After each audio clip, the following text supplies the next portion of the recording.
Going to get started in just a second, and I hope you guys have been enjoying everything we've been doing so far. We have 2 sessions left, and we're about to get started. So, shall I maybe load up the slideshow?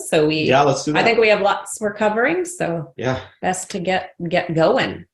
All right, so it'll take me a second to find this. To share a screen.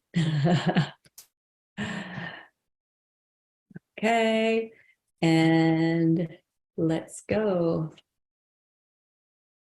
Why do I always do this? There, it's like the first time doing it every time for me. And I'm going to open up the chat here as well so that we can see you guys as you talk, because we do keep an eye on that as much as we can. Like the other times, if you do want to speak by audio, you can, but let us know, because I think we removed everyone's ability to actually turn their mic on. But when we get to the Q&A part, if you do want to speak that, just in the chat, ask. Because, oh no. Well, Pauline, I hope you're feeling better. And yeah, no worries.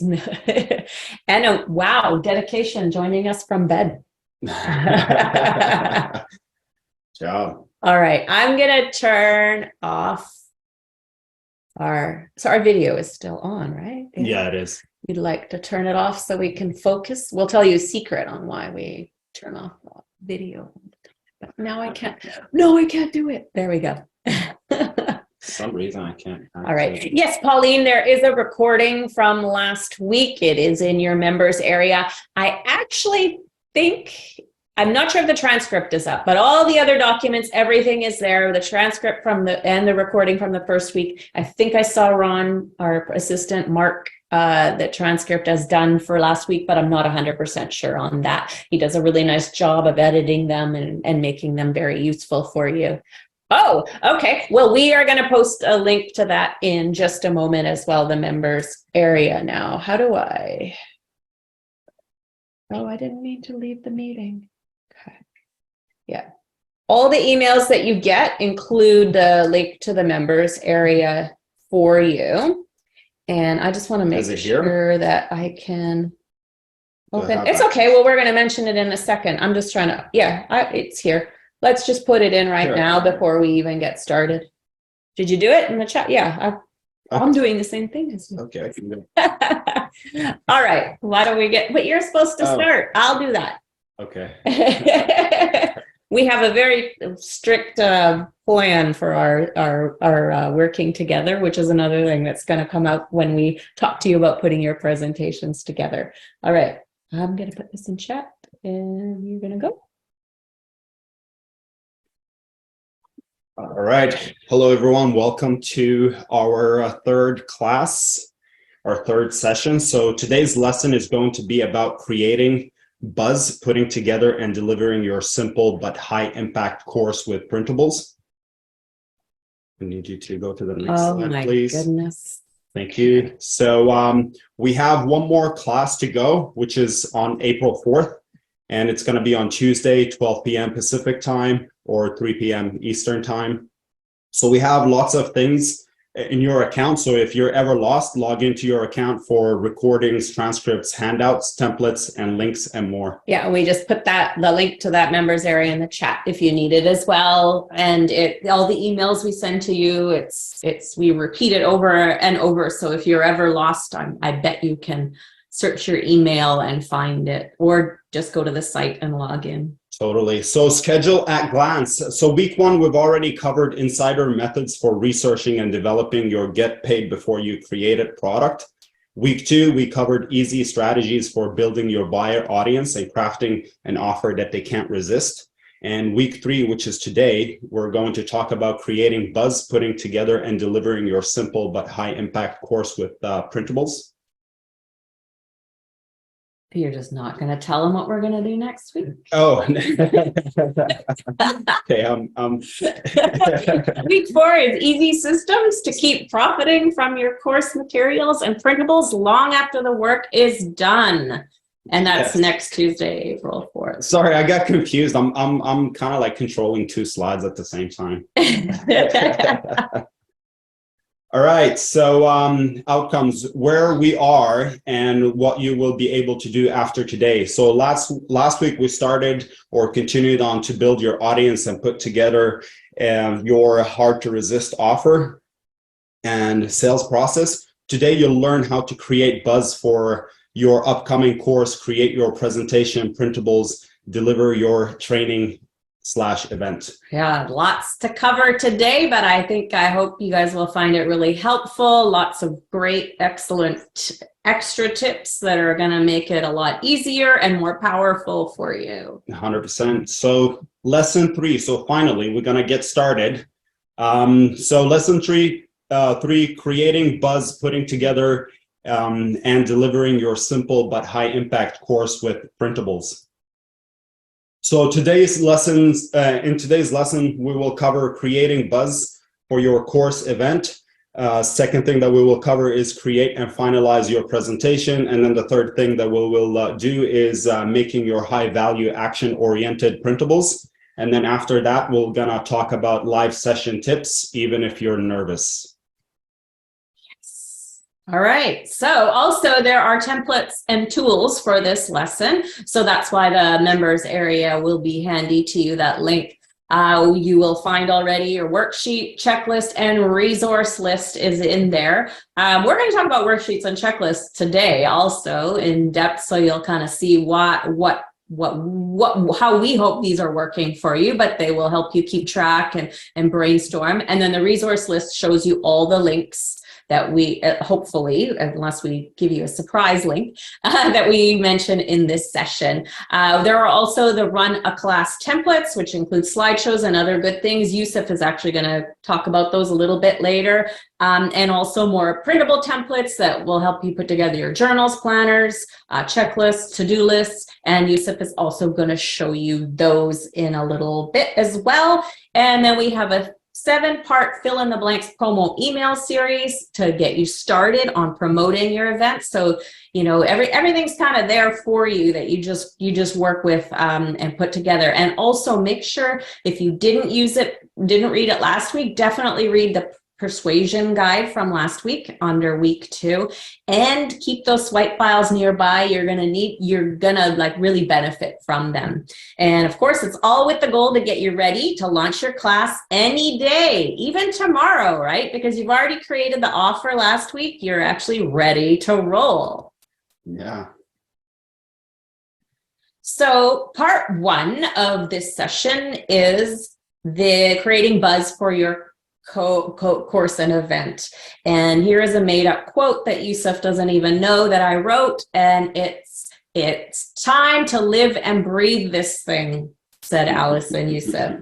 But it's true, because if we can offer any overriding advice, it's to live and breathe this thing during your work hours, right? You're not going to like bother your kids and your family and your friends, but you could talk about it a bit. But you know, it's what you're working on, it's what you're excited about, and when you're excited, other people feel excited. So in this time, it's everything. The more you keep it in mind and talk about it, the better you'll build buzz, and the more you stay in your prospect's mind and get them excited as well. But of course, there is a fine line between sharing what you're up to and sharing your excitement and possibly alienating people by shoving things down their throat, right? So you have to, think about the specific audience you're speaking to and what they'd actually want to hear from you, because the more value you give them, and value could be knowledge, laughter, inspiration, useful insider looks, strategies, then the more freedom you have to be self-promotional, right? So the more they feel like what they saw or heard or whatever you're saying is useful to them in some way, the easier it is to throw those promotions in. But also do realize that not everyone needs to hear about your product. They really, really don't. And your discretion will take you fine. Obvious far, you're not going to bother your friends and neighbors, like we said, but also, keeping in mind if you have a personal profile and people don't expect to see promotions from you, you can talk about it, but you use your discretion in how you talk about it as well, because all your connections are your network, and you want to speak to them in an appropriate way so you can keep them in your network, because they'll be useful to you in so many ways. Also, do keep in mind that social media or community and I'm putting those two things sort of together, and then email are very different. And one of the reasons we tell you to build your community and email list, right? We talked about that the last couple of weeks. It's because you can speak very differently through those mediums, but the net effect is that you and your event are going to be in their minds more, and you have lots of opportunities to share it in a different way. So you're trying to get people on both parts of those fence, so they're hearing from you often and hearing about the event often, but also you're being very helpful at the same time, so it's not too much. Also, do draw on last week's skills of confidence, empathy, and assertiveness. If you missed last week's session, definitely get caught up, because we did talk about a lot of the skills you'll need in order to be a great promoter. If you look around you, you can see people using their platforms in a variety of ways. And you can also tell who is confident in what they do and has a pulse on their audience.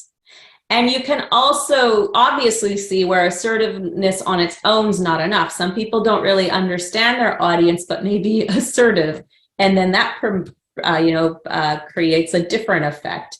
It's often the difference between being seen as helpful and entertaining, or seeming desperate when your lack of confidence shines through, or when you might seem like pushy, where you're lacking the empathy, where you don't really understand your audience. But don't let that scare you. You still need to practice, and you'll start to understand that more and more, how to connect with people through these online mediums. So, that's not me. So now let's talk about your 6 buzz tools. So there are more buzz tools, but these are enough to get you started. So some of them will dive into greater detail, and some of them will just touch the surface. So the first one is free opt-in gift. Second one, email series. Third one is the casual mention. Fourth is the Facebook event. And the fifth, community involvement. And then after that, frequently asked questions and new angles. And that's something you're going to do all the time. Exactly. Over and over. All right. So let's talk about those tools. And yes, Sally has excellent advice. I'd like to quote Sally. It says, right, you don't want to be a salesy weirdo. Well said. All right, so I would say the most important buzz tool, number 1, is your free opt-in gift, because it's what's going to get your list growing, and is ultimately, because email is where you're going to do most of your sales, you need to be building that. So that's part of getting all the audience you have in. It's going to be your central kind of hub to your launch, getting people in there. So do offer something free that's related to your upcoming event. We did sort of give you ideas about things like that in previous sessions, but it could be a report, a printable or other download, a video. You could do a live Q&A. And also make sure when you are, you're going to also tell them about the event. So they're going to get this free thing. You're just going to say, this is free and this is what you can get. You're also going to mention your course or your event inside the gift, in the email follow-up, and also on your thank you page. And the thank you page template we gave you last week also includes that, so you won't miss that. But also, when you're doing this, keep in mind, when you're putting together your free gift, that maybe you're going to show them what to do, not necessarily how to do it. And that's something we talked about both weeks as well. And what do they need to know to make the decision to say yes, right? So you might be educating them so they feel ready for your class, that they have the knowledge they need, or the confidence, or whatever it is to take that step. Buzz tool number 2 is your email series, because you don't want to grow that list and then not talk to them. And I know lots of people do that. I bet there might be some guilty people listening in right now. And you have to make sure that you're following up. You need a series of emails to promote your event that combine being ridiculously helpful and shameless self-promotion. These emails are going to be sent to everyone on your list. So you're going to be growing this list. You're going to also, the people that sign up for the freebie, but then you maybe also have a different related list. You're going to be broadcasting to them during your pre-launch and your launch.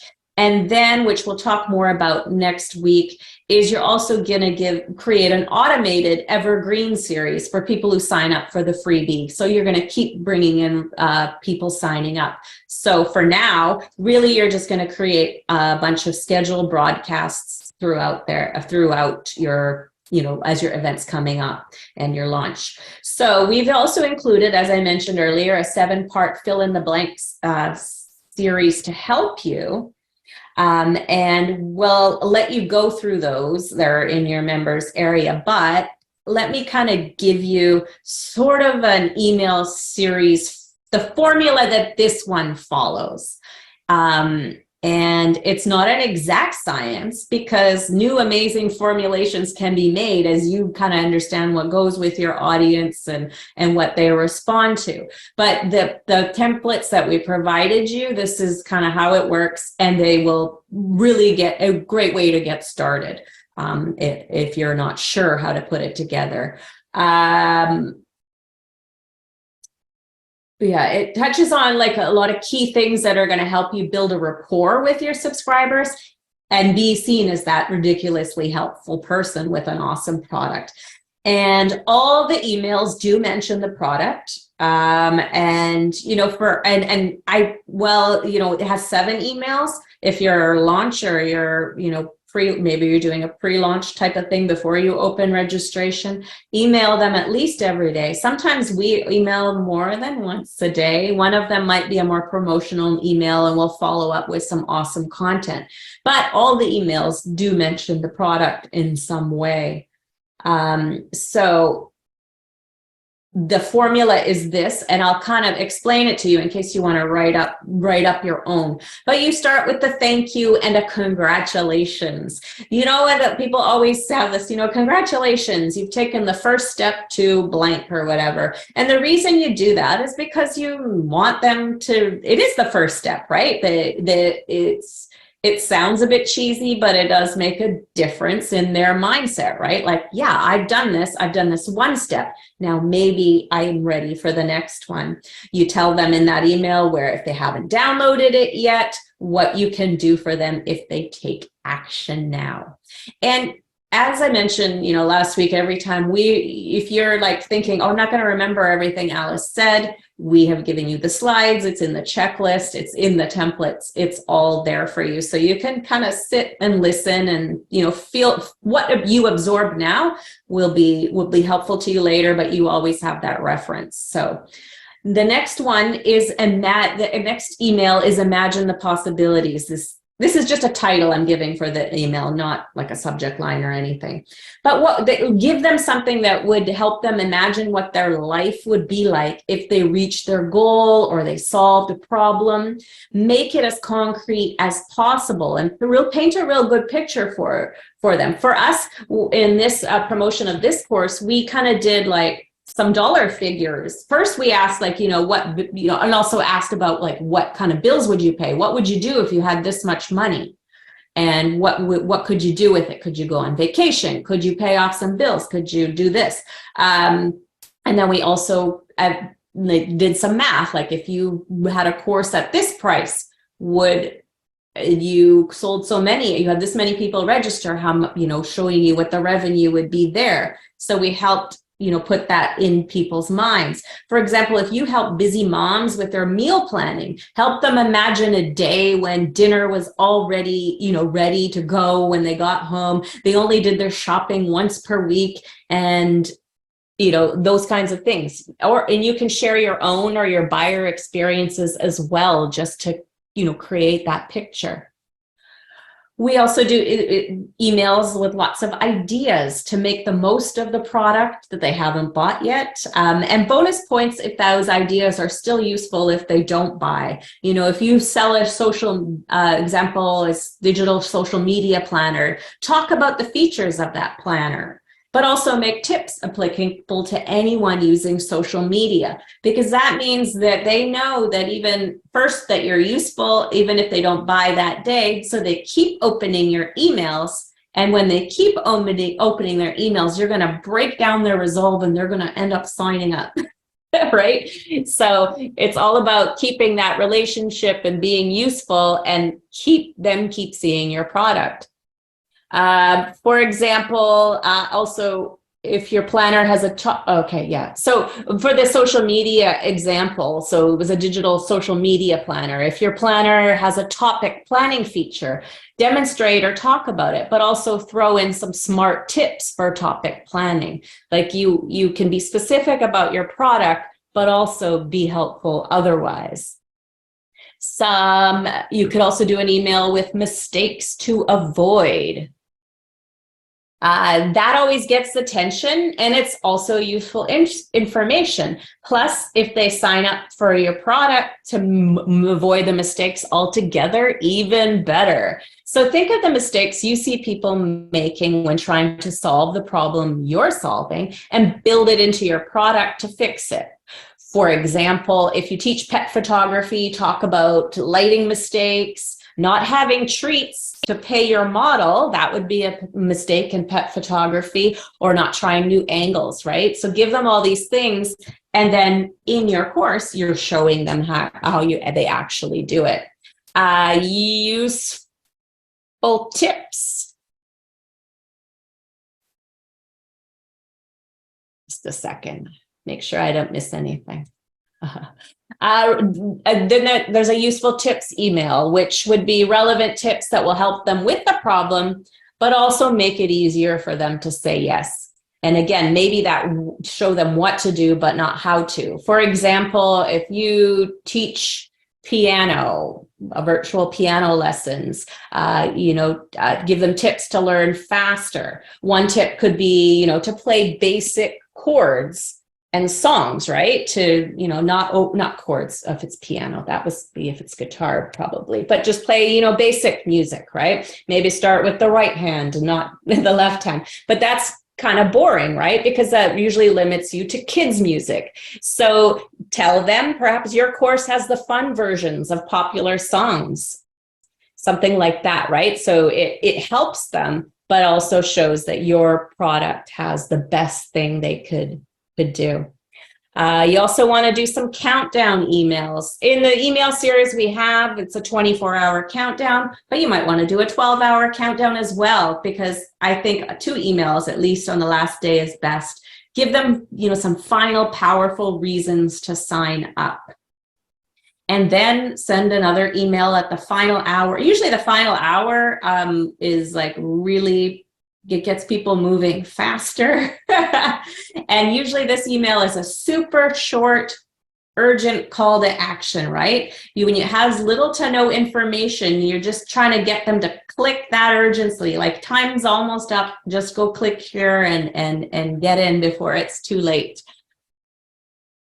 All right. One other thing I'd like to give you a tip for in sending emails is everyone's kind of heard the phrase, or maybe you haven't, but people say under promise but over deliver, which means that you wow them after they've signed up for your product. And now you might be thinking, okay, well, if I under promise to try to get them to buy, how are they going to get to buy, especially when people don't know you yet and you're growing your audience? You can use this in this tactic in your email marketing. So maybe your sign up page still shows all these awesome things, but your emails, keep them simple, right? And lure them in just with one thing. Don't try to tell them all about your whole product. And in some emails, you might, an email or two, especially when you're introducing the product, you might want to give them an overview. But lure them in with one thing and then wow them. And I think it's also important to try different things, you know, to see what small thing gets them. Like maybe you're using one of those angles, you know, like that, for the mom's meal planning service or course or whatever it is, that you might say, you know, you might draw them in by saying, if you're, you know, frustrated with kids who won't help you in the kitchen, right? That might get them. You're, instead of trying to make it so big, it's about the whole course. It's just one little thing you're luring them with, and then they see all this other great stuff. Also, if you are using Aweber and the landing pages with Stripe, they can actually keep track of what emails are working best for you. So do pay attention to those statistics. Having that setup is actually valuable in that way, because you'll know which emails perform the best, but also know that they work together as a group too. So it's all kind of working together, but you have a better idea of what your audience responds to. All right. So buzz tool number 3 is the casual mention. Become an expert in this, and you're gonna, like the casual mention, you'll be a force to reckon with. The more you and your product stay in your prospect's mind while they're being entertained or educated, whatever you're doing at the time, the more likely you're to overcome objections and get the procrastinators on board and benefit from this. So use different calls to action in these sometimes. And I'm talking, this is like largely for social media or in your community. Email is usually kind of a little bit separate and a little more direct. You're going to put links in all the time. But on social media, you know, if you put a post with a link that people, first of all, it might repel the algorithm and they might not show your post, but it also repels people sometimes because it feels like an ad, right? But so you're going to have different ways in these casual mentions of things, different calls to action. So you might sometimes say something like, if you haven't signed, so you're going to say, when we were working on blah, blah, blah, this happened. And then you'll say, if you haven't signed up but need a link, just leave a comment below. Or say, I'll put a link in the comments if you'd like to learn more. Generally, you know, you're not going to link to it all the time, but sometimes you might where it's appropriate. So that's also in the checklist too. If it wasn't quite clear, you can't visualize what I'm saying, but it'll be there for you. And I think we're here. So here's what I mean, like some examples of casual mentions. And it's not an exhaustive list, because what a casual mention will be depends on what is happening for you and what you want to share. And remember, you're living and breathing this thing, you're thinking about it, you're all the time, you're working on it, you're excited about it. So it's going to start to become natural to you. So talk about the fun you're having in the product creation process. For example, if you're teaching dance and you've created a series of dance videos, share some of the blooper reels, clips of some amazing dance moves, and you say in the post, we were shooting videos for blank course name the other day, and right? You're not telling them you need to join this course. You're giving them something to laugh at or to be in awe of. Talk about what you're learning in the product creation process and share that with the appropriate audience. So if you're making your course and you learn something about selling and marketing, share that in a group where you connect with online marketers. But in that case, if it's not your community, don't mention your product. But just say you're working on a product or something like that. You've got to be a little subtle. It's not your place, but this is a way to connect with online marketers. And we talked about how important that is last time. If you teach Canva techniques, for example, and discover something pretty awesome, share it. It's okay to leak some of the aha moments and the great things that you're going to share. Also talk about your experience creating the product. Did you stay up all night and you look like heck? snap a photo and tell them about it. You know, have some fun with it. Is your dog annoyed that you haven't taken him for a walk yet? Take a picture of his cute face and assure your audience that you're about to take a break and take that pupper for a walk, because that's important, right? You don't want them to think you're mean, but you're having fun. You're letting them to get to know you as well in the process. Praise your audience members who are already taking action or publish some feedback they gave you. If you haven't run the class yet, do this with feedback you get about your freebie, for example. And also put all those things on your sales page as well. We actually have, you know, and as an example, we have one of our students. I don't know that she's here. I think she wasn't here when we started.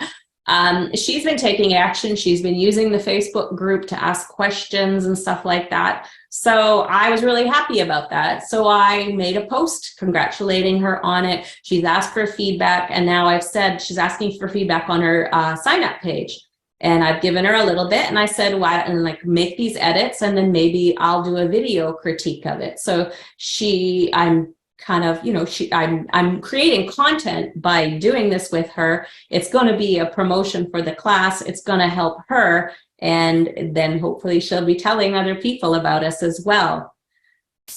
And use polls. We talked about polls last time to get them thinking about your product. So most social media platforms and communities have a poll option. I shared the poll about unused PLR, you know, asking people who has unused PLR, and I made some funny answers in there and got people, you know, engaged in that post. If you teach portrait illustration, for example, ask them what's the hardest part about drawing portraits, and make the suggested answers funny or fun, you know, if you can. For example, you know, one of the options on the poll about, you know, drawing portraits could be, my eyes are so bad I may as well paste googly eyes on my drawings, or whatever your humor is. Mine's corny. So, you know, also share fun and funny and useful things that happen in your training. Take screenshots, copy paste comments from the chat while you guys are talking.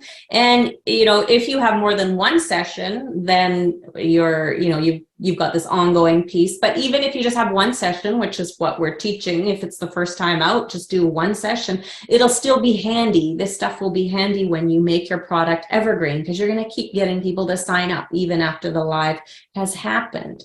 Ask for their help and get them involved. You know, we do, you know, say we're going to talk about creating your Facebook event page. Ask them to say they're going, like, say can you do me a favor? Can you just mark yourself as going here? Because you're trying to build some social proof and boost the event so that you can do more events like this, right? So it's a win-win. You're helping them, they're helping you. What another post I did recently was, you know, I shared a screenshot of our YouTube channel, and we had 666 subscribers, which is an unlucky number to many people. So I put a little devil emoji on it, and I said, anyone willing to change this? And then I had people, we had people signing up and subscribing to the YouTube channel, right? Just ask them for help, like, make them feel involved. People like to help. Mm-hmm. Share some slides from your presentations as well to give more tips. Share a slide that might be a little controversial. Maybe you have a different idea of things. Ask people if they agree or not. Get a discussion going. If you create a video or something, then share it. Make a blog post out of your video. Share your content. And remember, the last time we talked about the what to do next. All this content you have will lead them somewhere else. So if you make a blog post, what to do next would be to sign up for your course or to sign up for your freebie. So it works as a promotional thing. All right. So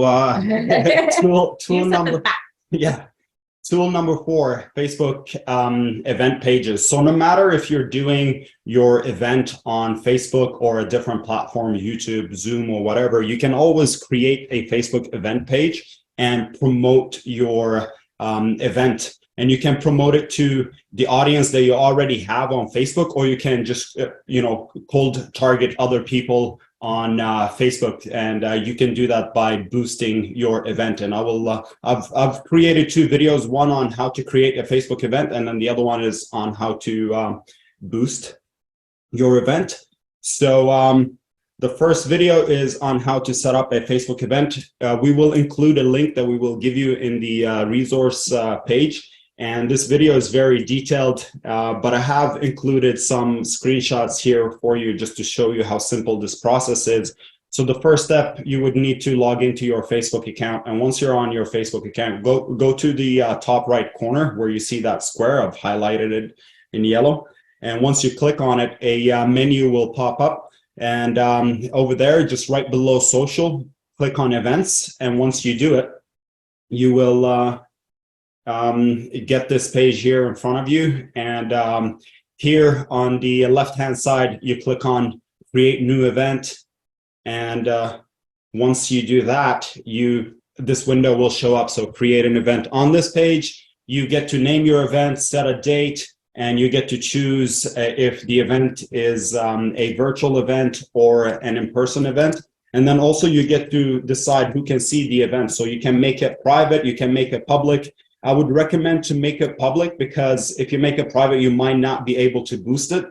I do. Yeah. So if you want to boost it, and especially if you want to target people like cold targeting, then you definitely would have to switch it and make sure that it targets other people. So I've made it a detailed video that explains this process. And I will also include another video on how to boost the event. And it's also very detailed, and it walks you through how to choose your target audience based on their interest, behavior, profession. So make sure you watch the videos. I will include a link in the resource page. Awesome. And I also, the links to the videos are there. I also put them in the chat as well. Oh, okay, good. All right. Okay, there's a couple questions maybe too. First, Sally, was it Sally that also asked? Sally commented, yes, asked about like if you do it on your personal profile or your page. And I suggested that if you have a page, do it from your page. Yeah. For organization purposes, I would say always keep it to a page. Whether because we did talk about yourself as a host also, right? Yeah, definitely. So we talked about creating a private page and creating a public page. So depending on what purpose you have this live event for, if it's public, then put it on your public page. But for organization purposes, definitely use a group rather than your Facebook. Unless if you have a lot of followers on Facebook or a lot of friends and you want to kind of like encourage them to sign up and attend the event, then you can definitely do it with your personal. But you can always share the event on your Facebook page anyways. So yeah. Dory was asking about cost. You mean about like saying how much it costs? The cost of the event, like the course and the event. So creating the event is free, but when you no, she means I think. Sorry, ma'am. Assuming I can read Doria's mind, she means I'm thinking you're talking about the cost of your course, right? Do you mention it? I don't think there is a specific. Yeah. No. What?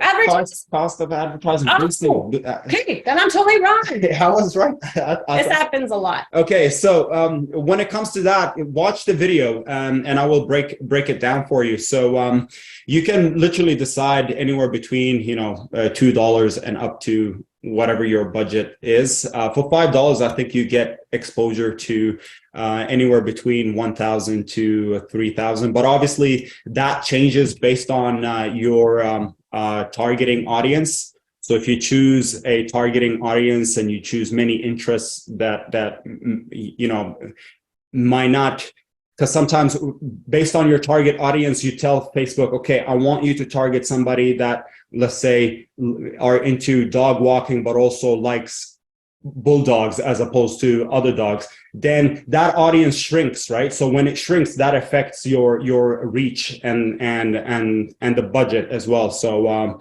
based on how many interests you get wider reach and narrower reach. So just watch the video that I made and you'll get an idea.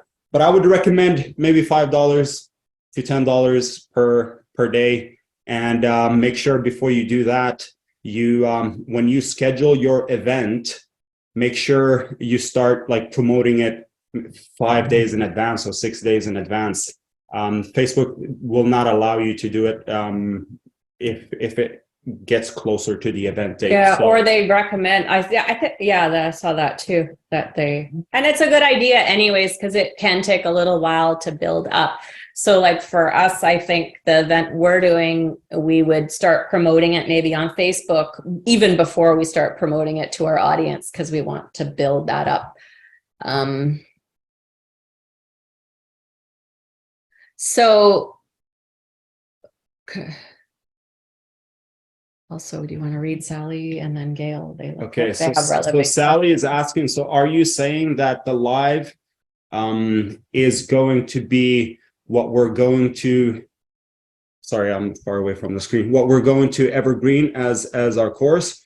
So probably want to do it in private. Yeah. So I think she's saying the thing we talked about yesterday. So you can do a private event on Facebook, because we're talking about pages, groups, live video and events, right? That hopefully it's all sorted in everyone's head.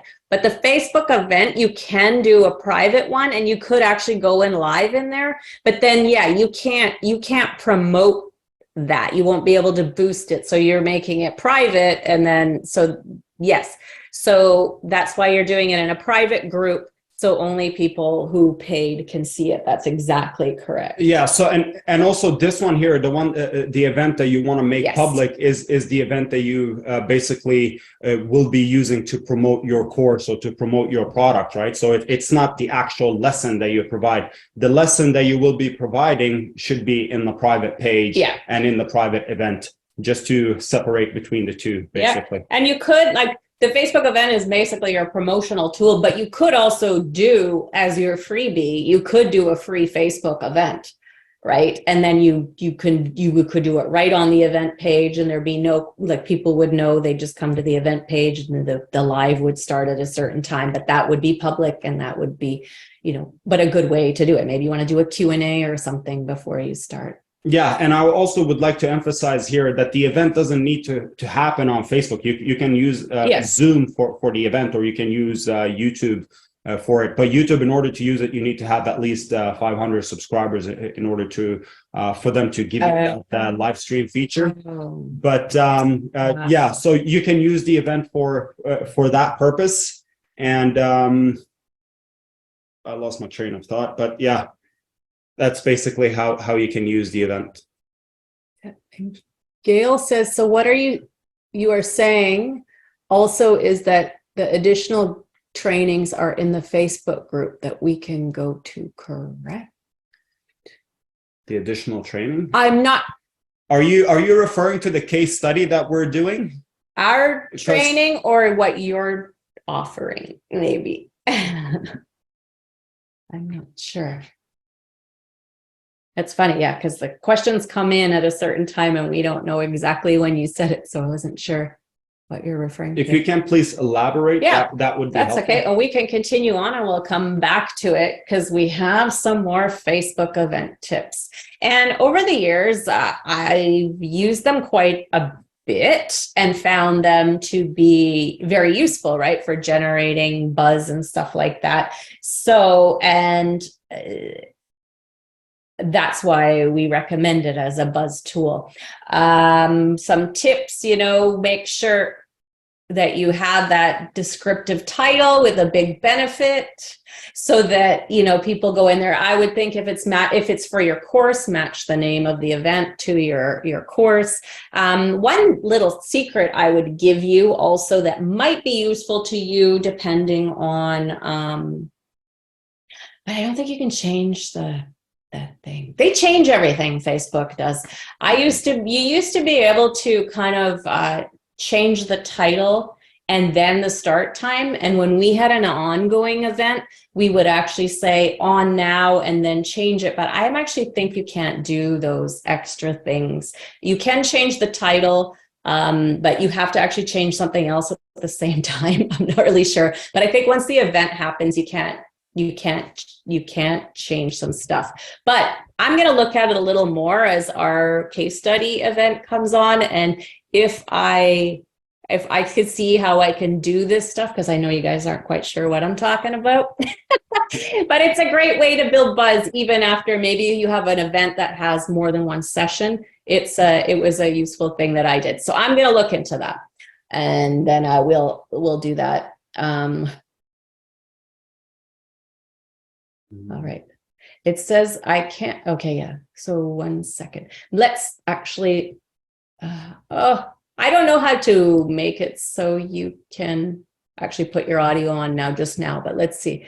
Some of Yusuf's training. Oh, yes. So it's not in the Facebook group because that's a group for everybody. It's on your resource list, the videos, and I've also put them in the chat here. But when you log into your members area and you look at this week, you'll see a resource list. And the links to all Yusuf's videos are for each week. All Yusuf's made us extra videos each time. So that's in your eKit Hub members area. All right. So also, where am I? You make sure your description also is luring and it uses some of those angles and hooks. It's going to be much shorter than your sign up page. But definitely draw the people in. If you know your Facebook audience is a little different, potential audience or you're going to target certain people with your ad, make it match what they would want to do. And always when you're doing your event URL should be your sign up page. Get them onto because you want them on your own list, not on Facebook's list, right? So even if you were going to do a free live event on Facebook, maybe you want to have it so they go and opt in, make posts to remind them to opt in, because what you're trying to do is get people from Facebook to your place. But you can run it all kinds of different ways. But before you also advertise it, and maybe Yusuf covered that in his video, I haven't had a chance to watch it yet, but ask, the people who you maybe already have on board, or maybe ask some few key friends or people in your audience that you would like to invite, maybe for free, to get them to say they're going. You want some action on your event page before you go and advertise it. Because if it's an event that there's no one going, then your advertising may be a little bit useless, right? Yeah. So initially, that's actually a good idea. So initially use your maybe like Facebook friends, email list, or whatever people that you already have to kind of create that engagement. Yeah. And then boost the event and advertise it, and then that way it will look more appealing to the people that will see it. Yeah. But if you don't have people, then don't worry about it, because once you boost it, you're still going to get some sort of engagement, some sort of activity. What you can do initially is just limit the amount of budget in the beginning, and then once you have some sort of engagement, you can increase the budget for your event and have it running and create more buzz. And it's actually kind of like a good pre-launch tool too. So say you're not opening up registration yet. You're like, well, I made an event page for this. If you're interested in this, go here. They can mark themselves as interested or going, whichever. It doesn't matter, as long as there's some action on there. So it's a reason to email your list, get them already like, oh, this is coming up, I'd like to be a part of that, and get them in that way. All right. And also in the event, like it's a little harder, I think, than it has been in years past to get, the traction where the people going to your event will see your posts. But the more you can get people involved, the more they're going to see that. So you're going to make posts to keep the conversation growing. You're going to remind them where to go sign up. You're going to give them the schedule. You might give them sneak peeks, all these casual mentions. Use your event page. Even if you're posting it maybe into your group, put it on the event page as well. And also if you're, again, as you're creating that buzz for this, email some of the posts in the actual event, email them to your subscribers so that they kind of get involved as well, and then they can sign up and also allow your attendees to post. There is an option to allow that. You can moderate it if you feel like it, and ask them, what are they hoping to get out of it? Share photos. I know we in the past, with a former business partner of mine, we used to use the event pages quite a bit. And I always thought it was weird, but he would tell them to post, to say they're going, and then post, I'm in. And you'd be surprised at how many people will just go ahead and make a post. And I mean, it's not super meaningful, but it is, we have to feed these algorithms somehow. So whatever you can do to get them in there. So we have a case study. We've created an event page, and this one is going to be about done for you printable secrets, 5 ways to grow your business. Oh, I thought I updated that. I actually changed the title to make it more exciting, but we'll talk about that. So this one, we will start this live session on April 19th, 2023. So make sure Alice will include a link now in the comment section. Make sure you go and mark as you're coming. Then you'll be able to watch us. Yeah, because here's the thing. Normally, like 7 to 10 days before we start the event, we start, warming up the event. So we use different tricks and techniques, engage with the people. So you will get some ideas of how we actually do it. So make sure you mark that you're going. We will engage with the comment section. And don't forget to leave a comment to let us know you're excited about the event, right? See, if this is it in action. But honestly, go ahead and do that so that you can watch what we do, and you'll be able to do that, because it's a bit early to start promoting right now, but you'll be able to. And actually attend it too, because we will share some very useful information. So this is basically a free session that you'll get out of this. So yes. And we are, in full transparency with you guys, it's, as we told you last time, it's to actually promote a product. So it's a free event, but we're actually going to promote something with it. So that's a different way of looking at it too, where you can use free events to do that. And you get some ideas of how we actually do things as well. All right. So where are we?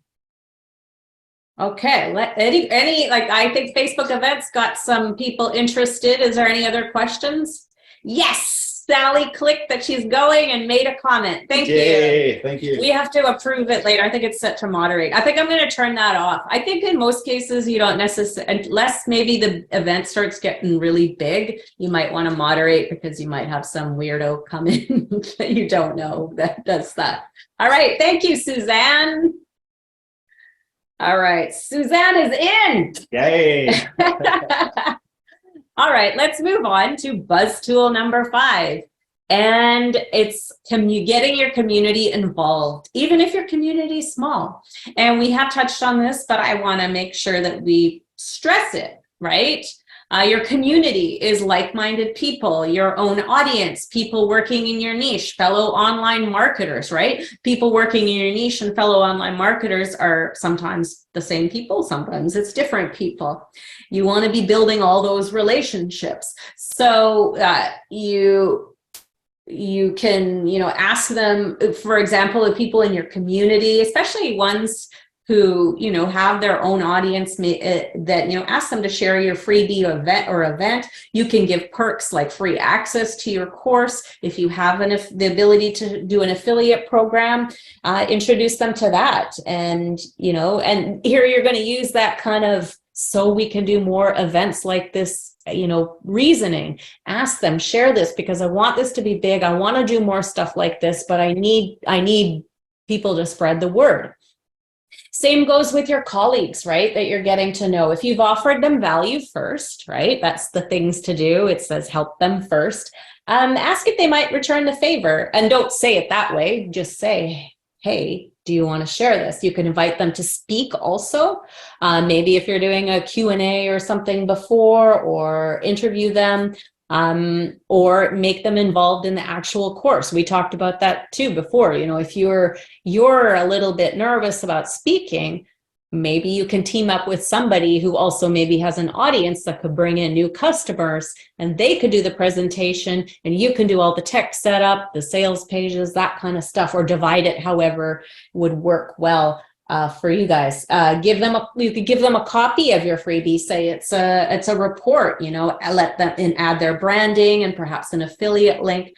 Just don't be afraid to ask people for help and, kind of give them a reason, especially when it comes to your community. The reason why is because you're trying to build this, you're trying to do more of it. And you'll be surprised at why people will want to be on board with you. All right, and this is our final buzz tool for today.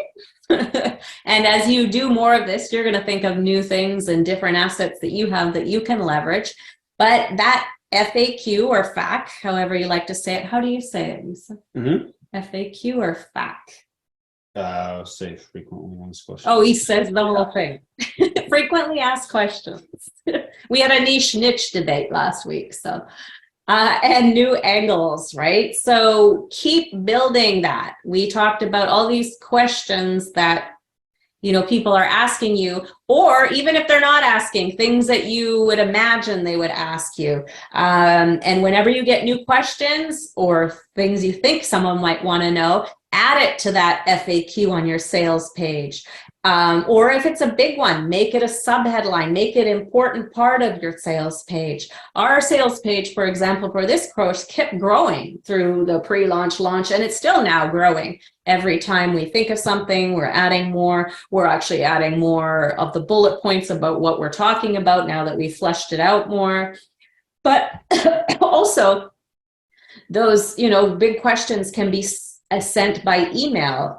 For example, we did an email that just said, what if I don't have an audience?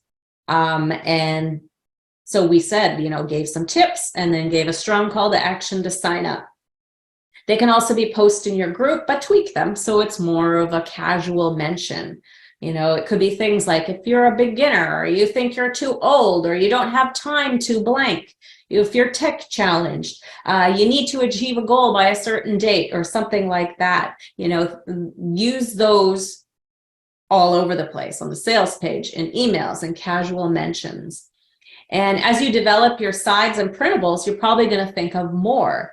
So you can add screenshots from those things and from what you're working on, and they all become content and not just, sales tools. Oops, this one. All right, so part 2, create and finalize your presentation. So make your presentation as simple as possible. It doesn't need to be complicated. And you also need to assess your specific situation and make a choice that take things into account, like your skills, your preferences, and what is needed to teach your topic. Yes. In the end, your customers are there because they want to learn from you and they appreciate you. So don't worry about it. Just go with it. Yes. And I wrote another quote because you all guys know about the KISS principle. It's keep it simple, stupid, but you're not stupid. You're sexy and people like you, and that's why they're there. So keep it simple, sexy. And with time, you will develop your own strategy that will help you to get through the presentations and stuff like that. And we will touch base on it. Yes, that's what we're going to show. See, this is kind of like when you're making your presentation, what works for you. And I know that who people who've signed up for this course are, some of them are seasoned presenters and accomplished speakers even. Yeah. But we're all at different places and we all have different ways that we can work. So for us, so what you see here basically on the screenshot that you have in front of you, these are the slides that we have that you don't see. These are the separate slides that Alice and I work with. Yeah, on the right. Wait, let's try that mark. Oh, the marker? Yeah, except for I'm gonna not be able to do. Come on. Okay, just keep talking, Yusuf. Yeah. So, Right here. Look at okay. that. Whoa. So I'm messing that up. section that is circled, that Alice just circled right now, these are basically our slides. So the one that at the very top, that's mine. I'm a visual learner, but I'm also a visual presenter. So I like to incorporate a lot of colors, images into now Biscuit just woke up and she's begging us to open the door. But no, hey. So that's my style. I enhanced it over time. I like to use colors to make certain things stand out, like the bullet form. Each point has got a different color. For me, it makes it easier to kind of like jump my eye onto the next point and the next and the following point by just looking at the colors. I don't necessarily read the entire sentence, but sometimes when I do, get lost or blank out, then I try to go back and read. So yeah, with time, you will develop your own strategy. You will come up with your own way. And then the one at the bottom, it's more of Alice's. Yeah, I don't understand the colors. So yeah, she doesn't include colors. But to be honest with you, we have like two separate slides. When I look at hers, I get overwhelmed because sometimes there's like so much information. Oh, yeah. And I'm like, okay, which point is next? But by highlighting it, by making it bold, it makes it easier for me at least to, just jump to the next point. Yeah. And then on this, for us also, we start with a written outline. And sometimes when I do presentations, I go right to the slides. But because this one was quite involved, there's two of us doing it. We did an outline on a document first, and outlined each week and the schedule and stuff like that. And then we moved on to the slides in that order. I thought there was one other thing, right? Yeah. So this is the order we would do it, the outline, then we go to these slides for these ones.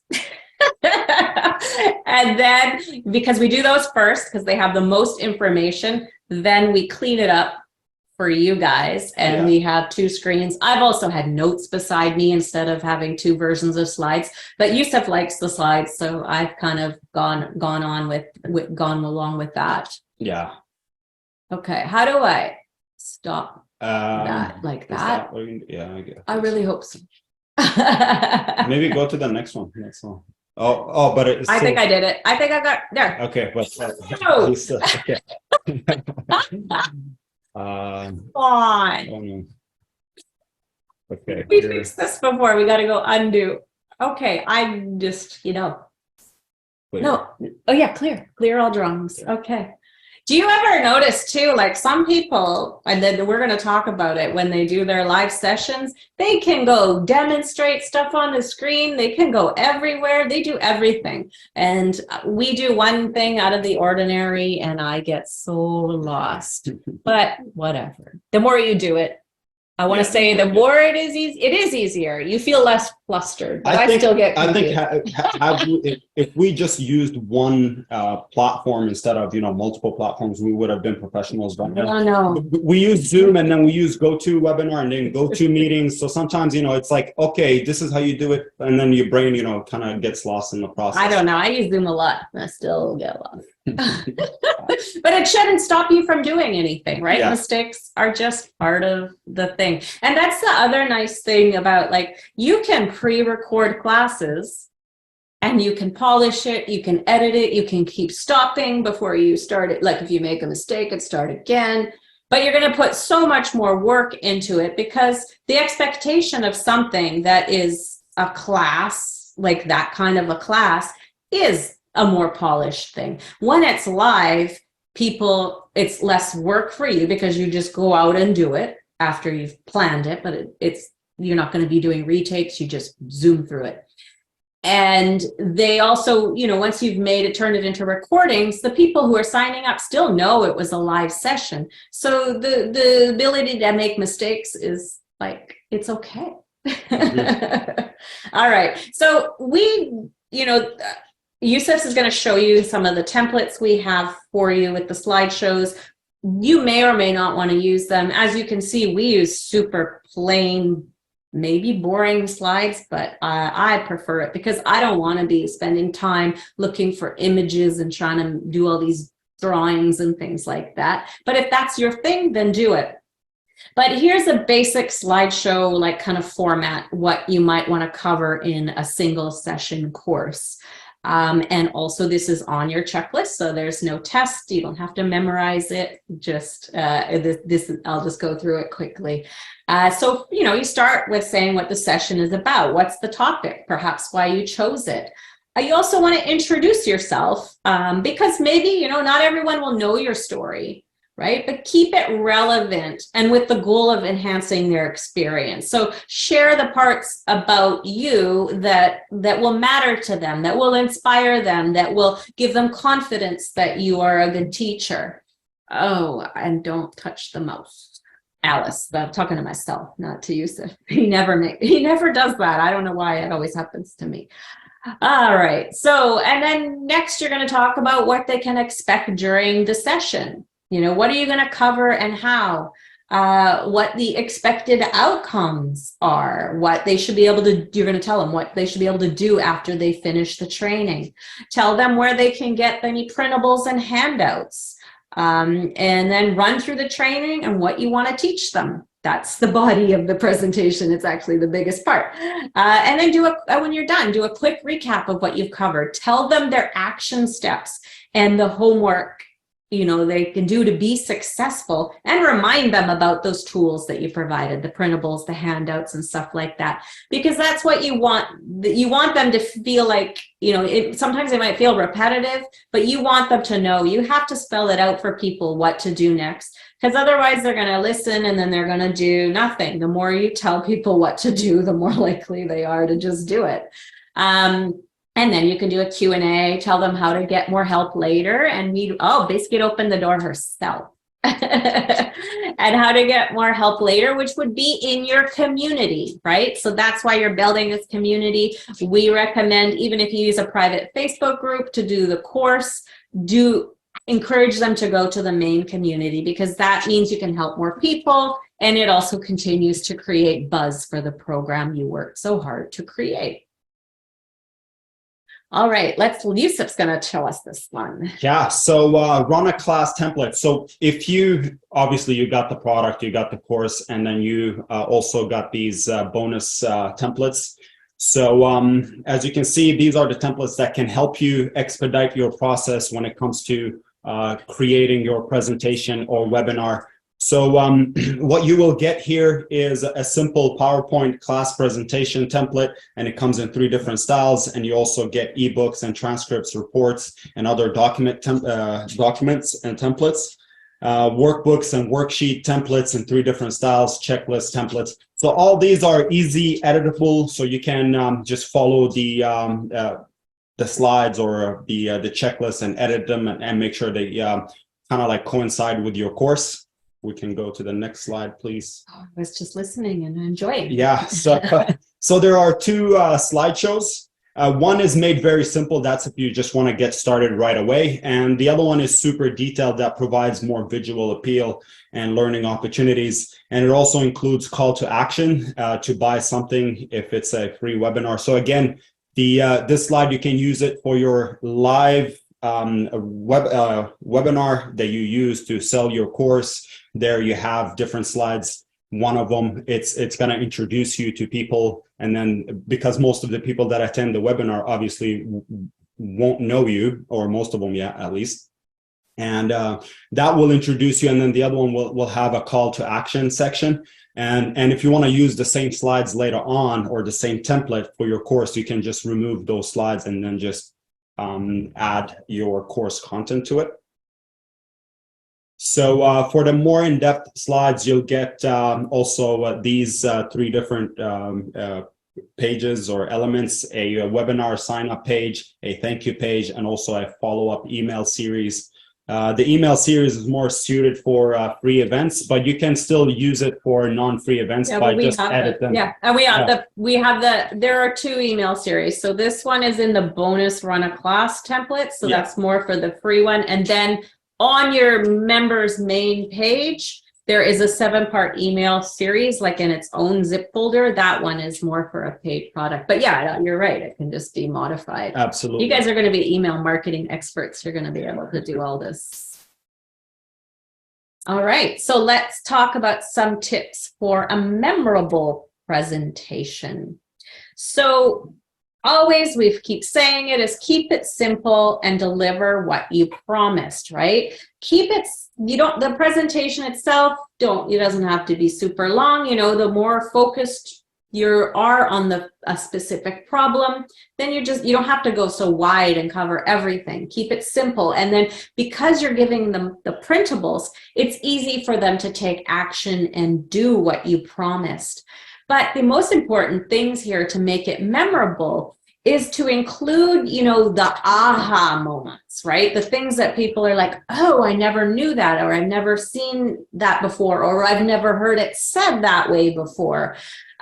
These make the biggest impact, even if you're delivering a lot of simple information, right? Like maybe you feel it's pretty, basic and straightforward what you're teaching. But think of these unique things that that other people don't, or maybe a perspective that you have, like this really smart tip that nobody else has noticed, and build those right into your presentation, because it makes it memorable, but also it can make the difference when the attendee hears them and they decide really to take action. And sometimes many people sign up for classes just to get those tidbits. Maybe they're already experienced in what you're teaching, but you're giving them some little thing that they can take and bring things to a new level. Also, use tons of examples and stories.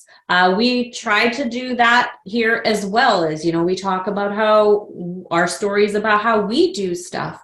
And also I made examples of different topics, a lot of them. One great thing here is Yusuf talked about ChatGPT the first year, and I actually, used them to help me with some of the examples. I wrote, what are some fun classes people can take? And then it suggested pet photography. And I said, okay, what mistakes do people make with pet photography? And it told me. And then I asked for tips for learning piano faster, even though I know how to play piano. But it's still, your brain freezes up and ChatGPT comes to the rescue. And that allowed me to make a lot of the examples that you guys, that I shared with you in the casual mentions. So you could do your presentation and then go back and add these aha moments, be very conscious of it if it doesn't happen in the process going through it the first time. And the last tip is to have fun, because when you're having fun, it's contagious. Other people have fun as well. All right, here is also, just to go back to our case study. So we are putting together, we're going to actually, as you know, our free event is actually going to take place on YouTube. And the reason we're doing it on YouTube is because we are trying to build a community there. So that's something we're working on. So YouTube fits what we want to do. So you can actually share slides. So we haven't decided whether or not we're going to share slides, but I started working on some because we will have slides behind the scenes. But we can actually, and if you know that a lot of these live platforms, you can use Zoom and then cast to Facebook or cast to YouTube. There's often a delay in the casting, but you can do it that way. So we might do that, and we might use the slides. But this is an example of what we're putting together. So I changed, as you can see, I did change the title of the event. I forgot. It was the five ways to make money. And now it's be a better and more profitable mentor who doesn't have to work so hard. I think I like that one better. All right. All right, so part 3, making your high value action oriented printables. So there are many types of printables you can make. Just do what makes sense and what will help your customers achieve their goals, and what will make you look good without killing yourself in the process. And what won't basically take you off schedule in launching on time. Yeah, remember, you always keep your launch date. You might need to adjust your plan if you run out of time. So don't overdo it on the printables. So the printable possibilities are endless. Here's a list of the printables that you will get. Nope. Sorry. You overpromised and now we're going to underdeliver. Oh my God, sorry.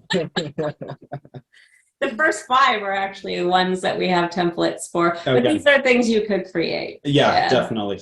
And if you've been a customer of ours for a long time, you probably have some of. Yeah, we have some of those other Yeah, things. some of those other things. Yeah.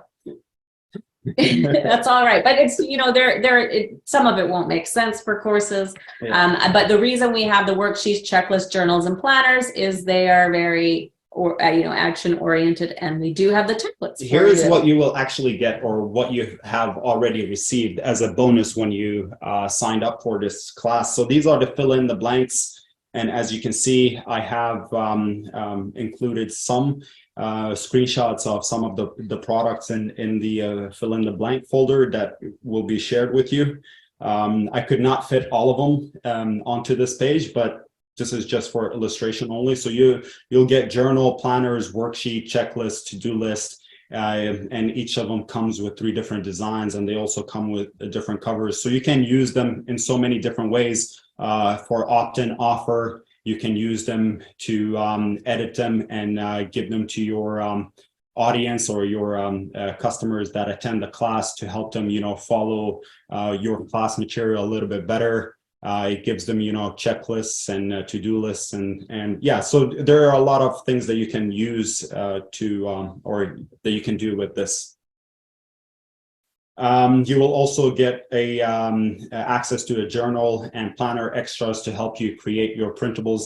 This is just information on the things that you can do with printables and how you can create journals for sale and how to create planners for sale. And it also includes some information on how to use the documents that we have provided you. Yeah, and you don't, like, when you look at that, you're like, I don't want to read that. You don't have to. It's kind of an extra, but there are some useful parts of some of these documents, and I'm going to mention those as well in the next few slides. But it is useful, especially if you want to go and sell sell these as individual products as well. So it gives you good advice there. Yeah, so I'm just coming back here. So let's say you're doing a webinar, and you're doing a free webinar telling people about different products, and obviously your affiliates or or friends send you a lot of people to your webinar.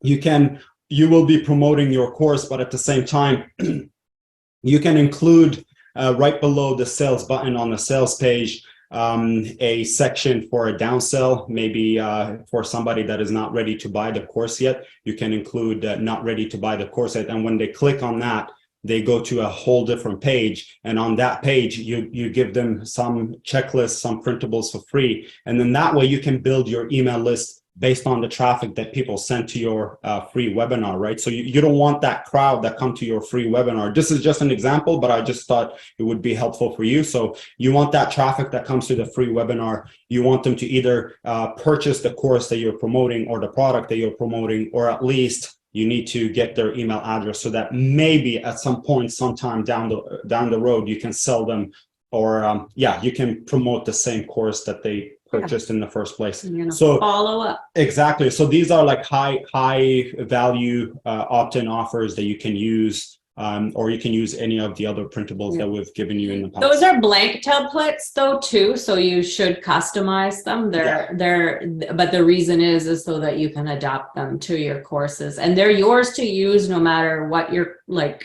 creating for sale for the end user. You can't resell these to other people so that they can sell them, but you can use them in whatever way works for your business. So yeah, Yusuf gave you extra ideas on creating opt-in offers or grabbing some more subscribers through a different offer. And yes, bonuses, Sally says, correct. Totally. All right.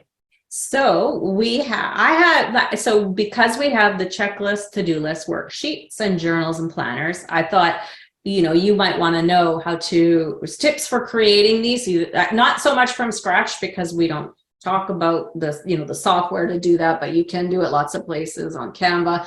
Our templates are PowerPoint and Word. But these will help you customize these templates so that you're creating good action-oriented documents for your customers. So for checklists and to-do lists, I put these together. Checklists are to make sure they don't miss steps, right? So you outline all the steps. And then to-do lists allow them to kind of create their own list and customize their plan, because maybe they may not need to do all the things. Yeah, so you would customize them and save them as a PDF. And I think we mentioned that somewhere, but I don't remember where on how to do it. But yeah, basically on Word, on Word, you go save as, and you save it as a PDF. In PowerPoint, you go file, export, and then you can choose PDF. Mm-hmm. So yeah, so you do your edits and then let them download that part. And Yusuf's going to talk about if you don't have a way to share the files, he's going to talk about that. So again, checklists are you make that to-do list is sort of for them to fill in, whether you want to include those or not, that's up to you. But I would recommend the tips is to make it chronological to your lessons. So if you're going to modify the checklist, divide it into the different sections of your the different sections of what you taught, depending on the specific goal of what you're teaching them, or consider making them different documents if there are many steps in each section. That's totally up to you. But make your checklist at a glance, as much at a glance as possible. Your training gave them all the details. The checklist is sort of a reference. If you want to create a user guide, that might be something separate that would be more detailed.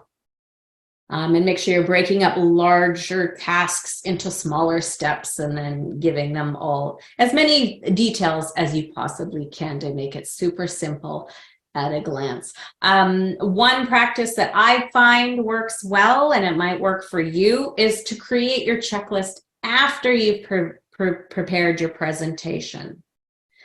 Because you might know what you think you're going to cover, but then you might not cover it. So you want it to match what you've done. And then when you go and do your checklist after that, you might realize you forgot something in your slides. So you'll be able to add the items then. And then through the checklist, after you deliver your presentation, you might go back because you might say more things that you want to add. But you'll find the way it works for you. That I prefer to do the presentation first and work that way. When it comes to worksheets, they're a great way for your customers to brainstorm and plan the specific things that you've taught them. It breaks things down and asks them questions that will help them reflect and make a better plan. Some tips for creating your worksheets is ask clear questions and give detailed instructions so that they consider everything that you're trying to help them explore. You can do fill in the blanks, you can do multiple choice or open-ended. If you're not sure, do open-ended, because what's most important is that you ask good questions that help them come up with the right path for themselves. And honestly, I think a lot of people might look at worksheets and not actually fill them out, but they like to read them so that they can, answer these questions in their head. That's how I usually work with worksheets myself. And I think I'm probably not the only one, but a lot of people do like to write it out. And again, this also make it chronological to your lesson, highlight all the different sections of what you taught and each, step in the process or whatever it is, so that people can read through it easily. You might consider making different documents, or you might make a big giant workbook, whatever you think your customers would prefer. And I'm sure even with our audience, there's different preferences, but for me, I'd rather have different worksheets rather than a big workbook, because then I can just print out the one I want, or I can just look at it. If you're an overachiever, you could possibly do them all separately, but then also give them one big document for the people who love to, print everything out, so that they don't have to open up separate documents all the time. And again, a practice for you that might work for you, that works for me, is so it's presentation first, then I do the checklist because it makes sure I got all the steps. And then I can do the worksheet because I see the steps and I see where they might need to go deeper. And then it's easier to do the worksheet from there. When it comes to your journals and planners, that's an extra thing that people, it does lure people in. They love that kind of stuff. But do put some thought into it if you decide to do it, and make sure it's relevant to what you're teaching. Otherwise, just leave it out. But also, in addition to the tips I'd want to share with you, I would suggest, that screenshot where Yusuf said there's all these extra documents with the printable templates. Check the journal creation checklist. It's in the zip folder. I think it's extras for creating your printables or something like that. That one has tips that you can actually share for journaling. You can just paste them into your journal. It has prompt ideas and can even help, like we said, if you want to sell your journal separately. But, let's talk about what the purpose of a journal is when it comes to matching it with the class. It's to go deeper into concepts. It helps them kind of evaluate the past, maybe plan for the future, and also helps make it an ongoing practice where they are focused on their goals. So they journal regularly to do this. Tips for creating your journal is to see what else is out there in your niche and in other journals in general, right? To see what layouts you like, what you'd like to include, what you can do better than other people do. You could look at your local bookstore. You can download free journals, but you could buy, digital journals or something on Etsy that aren't too expensive if you want to take a look and see how they do stuff. Not to copy it, obviously, but just to really get a good idea of what would work for your specific topic. And some I am on tips. Research and gather quotes, let's start with the prompts. Research, gather, and create your prompts. So you can research them, but you'll also, by knowing your topic, you'll be able to create your own prompts. Relate them to your course material as much as possible. And Google and ChatGPT are great here as well. If you ask ChatGPT to give you some prompts, they will do it for you, or he or she, however, whatever you'd like to refer to them as. Ask follow-up questions and build on your prompts further, right? So, help them dig really deep and ask these bigger questions. I think the worksheet is for getting the job done. The journal is for more, making it a part of their life or going even deeper. Research and gather your quotes. These make useful writing prompts as well. Again, Google, ChatGPT, Pinterest, all kinds of places are a great place to find them. But I always recommend is do, a little bit of research to confirm they're properly attributed and that they're real quotes, because there's a lot of, misattributions and just made up stuff. A lot of people like to put sayings on images of famous people, and those people never said it. So just do a little bit of research and you'll be able to corroborate whether it's real or not. Yeah, Suzanne, I agree too. Have both the small files and then one big file, however they want to download it.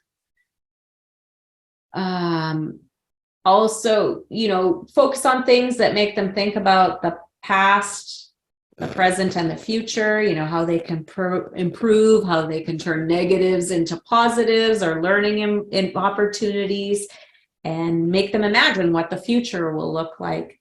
Also give them lots of blank space to explore their own thoughts and feelings freely.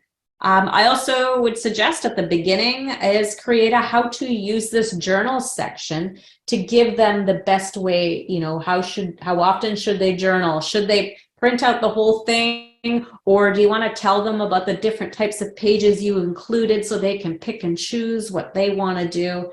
Also in that journal creation checklist I mentioned that you guys can download in the zip folder, it has journaling tips. You can even give them some journaling tips. But the more you kind of, tell them again what to do, and then they do it, they're going to get great results. They're going to, want to share share their results, which brings more new customers to you and also means that they'll come back to you. So spell it out for them.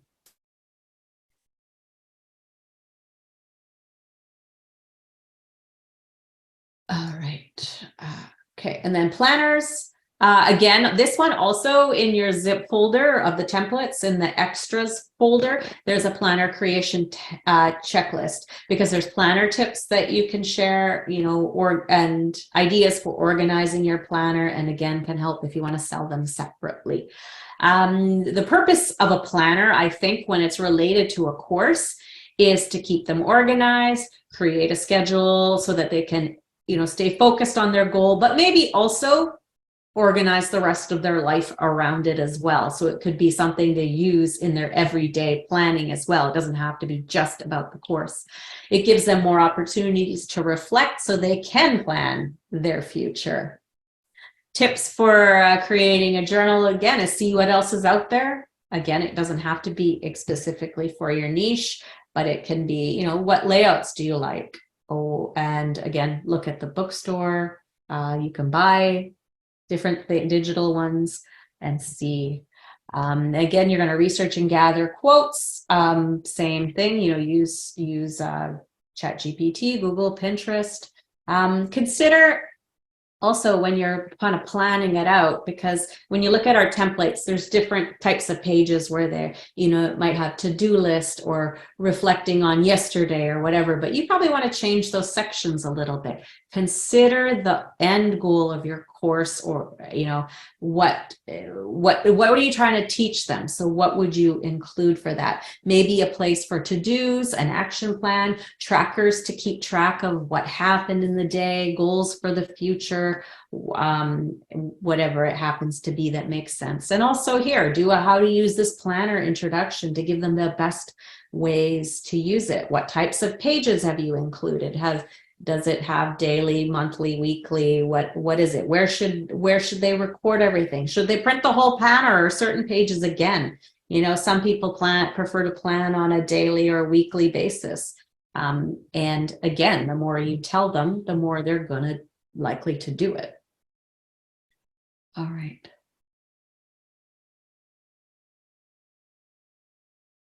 Yeah.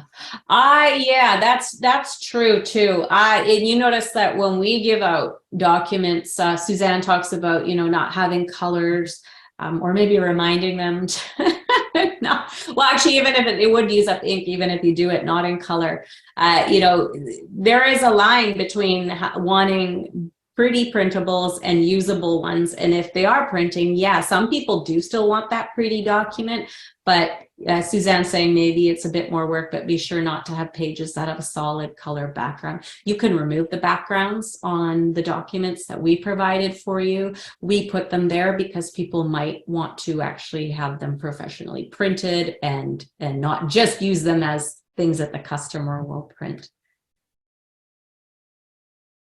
Yeah, it kind of me too. I just like, you notice that our documents that we actually share and stuff are usually pretty plain. They're functional. And I think that's the most important thing.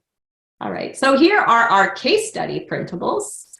They're already ready, right? So if you remember, our class is going to be a free class that is going to promote a year's worth of goal setting content that we're going to allow people who attend the event, they'll be able to get in a day early and pick this up. And for people who attend the live event, we're going to give out these commercial use printables. So it is not, we're not like, this is probably enough to draw them in because people love PLR and they'll come for it. And so it's a free event. We don't want to overdo it. They're going to get a goal setting poster, a worksheet, a checklist that they can use with their clients, and an article that they can publish. But we'll also include some tips for using the content, and we'll talk about that in the training, but we'll also make a file inside the zip folder that will give them those tips and then also tell them where to go buy the year's worth of content, right? So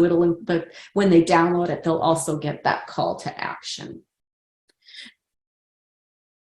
All right. So how to upload and organize your documents. So if you want to basically come up with a way to share your printables, your documents with your customers, I made a video that talks about Google Drive. This is part of our bare bones system that we talked about last time. So Google Drives gives you the opportunity to use it for free if you keep documents in the size that is less than 15 gigabyte. So in this video, it's a very detailed one, but I did include some screenshots here for you to show you how simple it is. So first, you would need to log into your Google Drive, and then once you're on Drive, you create as many folders as you want for your products. Here, I created two: one for the free offer and one for the paid product. So make sure that they have actually the title of your product. That way, it's easier for your customers to know what they purchased and what they signed up for. So once you created the folders and you've included the documents into each folder, now it's time to get a link and share it with your customers in their download page or in the emails that you email series that you will be sending. So you just click on the three dots there and then go down to share or get link. Both of them will get you to the same page. So once you do that, then you're ready for step two. Here you go down to general access. Make sure in this section you don't keep it restricted. Change it to anyone with the link can basically obtain access to the file. And on step 4, you see that I highlighted the viewer section. So make sure that you set that one on viewer. So there are 3 other options that you have: one for comments, or commentators, so people that can actually comment, and then another one, so viewer, commentator, and then one for editing. People basically will have the ability to edit the files, and that is not something that you want to give them, because you're going to share products or folders to products that customers will be downloading. You don't want other customers to edit those files, right? Mm-hmm. So if it's a Word document, keep backups just in case something weird happens. Exactly. So, and then you get the link, and then you, as I said, you share it with your customers in the email series. So I know the system is not perfect. There are pros and cons. The pros: it's simple to use. Google Drive, we used it actually in the beginning of our journey with this business before we switched over to Dropbox and Amazon, a member. Oh, and now, yeah, and Amazon. So yeah, we keep backups everywhere. So it's not a perfect system, and but it's free, so you can experiment with it, especially when you're going through that bare bones system. Now, the cons with this: obviously anybody with the link can have access to the course. Sometimes, if people share the link with somebody that hasn't purchased the product, they will have access to all the documents for free. But to be honest with you, from experience, most people that buy a product, they're reluctant to share it for free to somebody that they don't know. And if they share it with their brother, or they share it with sister or husband, wife, then you know what, they're worth it, right? So they, I mean, even with the other system, whether you're using Dropbox, a member, or Amazon, they can still work around your system, your restriction of access, because they can share their logins with other people, right? So yeah. as long as they keep it within like the family, within whatever, then it's fine. So yeah. This is the system that you can use, and if there are people that are gonna get the link and get access to your they're course, not your customers anyway. They're not. They're not your customers anyways. But at the same time, it also tells you something about your course, your class. Maybe it is worth it, right? So wow. If I could add like a little bit to that too, like the only real problem I've had, like, because I think about it, that they're not my customers. I don't want to make people to jump through too many hoops to get the content, make it hard, right? So you want to just make it easy for your customers who are actually paying you. So don't make it too difficult. We have, password protected accounts. You guys can go in there and grab your stuff. So our stuff is protected, but it's not complicated for you guys. Once you guys know how to log into your account, you know how to get your stuff. But in the 20 so years that I've been doing this, I only had a problem once where I had freely available files. and someone put my links to my class on like a file sharing site. So I was getting like hundreds of people going, and I wasn't that worried about those hundreds of people because they weren't going to be my customers, but you know, they're eating up my bandwidth. They're also, it's still a little bit annoying. So then I moved the stuff to somewhere else. But that happened once. Like that's, I mean, it's rare. So if you're starting with the bare bones system until you get faced with that challenge, then you don't need to switch the system because you can actually save yourself, you know, an additional, you know, $100 or $200 in storage fees, depending on how many documents you have.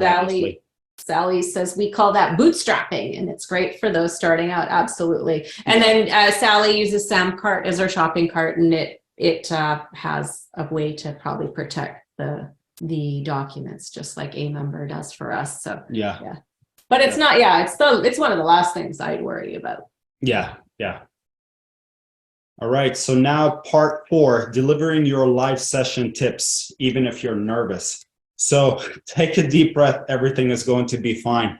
Remember, you're building an audience who wants to learn from you and loves you, and mistakes will happen, so you will be making mistakes. And that's what makes us human. You will make mistakes.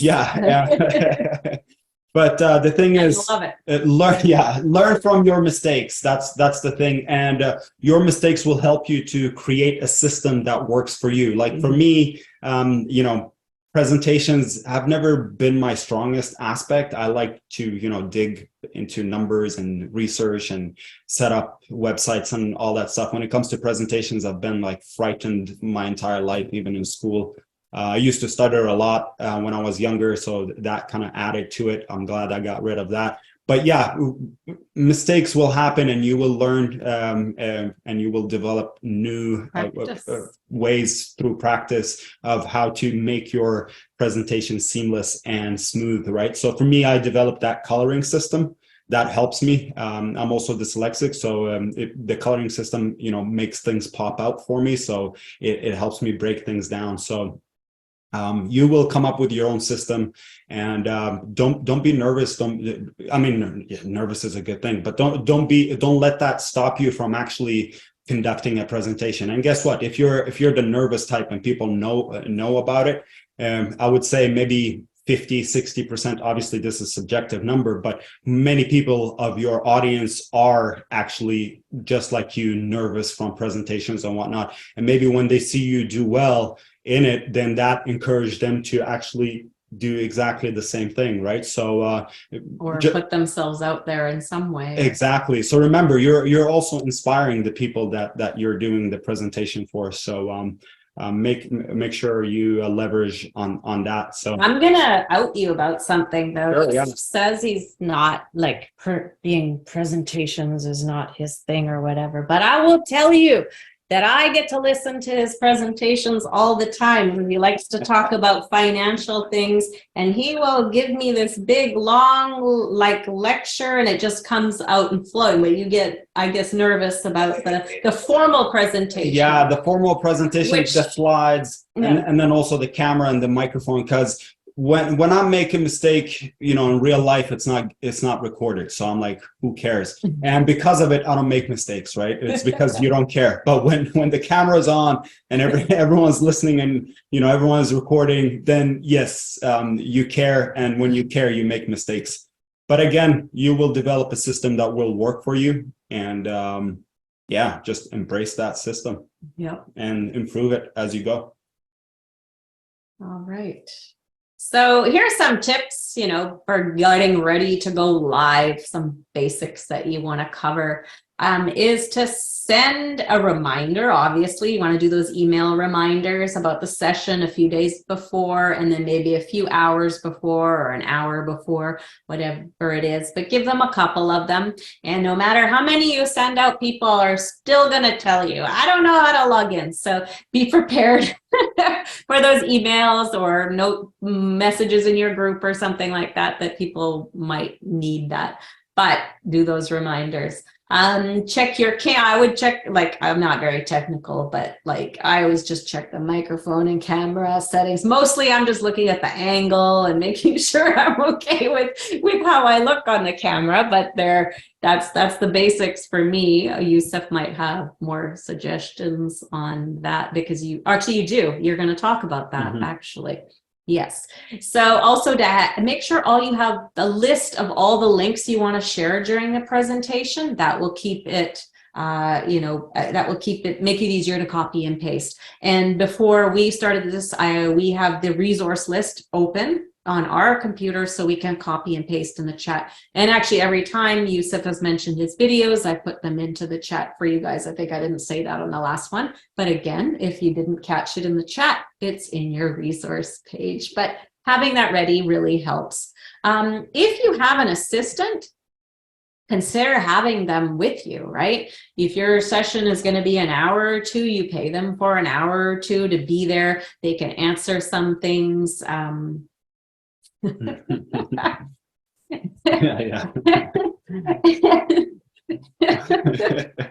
What the heck? You're not supposed to do private jokes. He's making fun of me because the first session I forgot. That's Ron, right? Is it? What? Who's making jokes? Oh. No, it's Ron, but it's funny. Me when I was a child. Yeah, it's funny. So Ron put and set to record if you want a replay. So inside joke here. I believe after the first session, we forgot to hit the record button.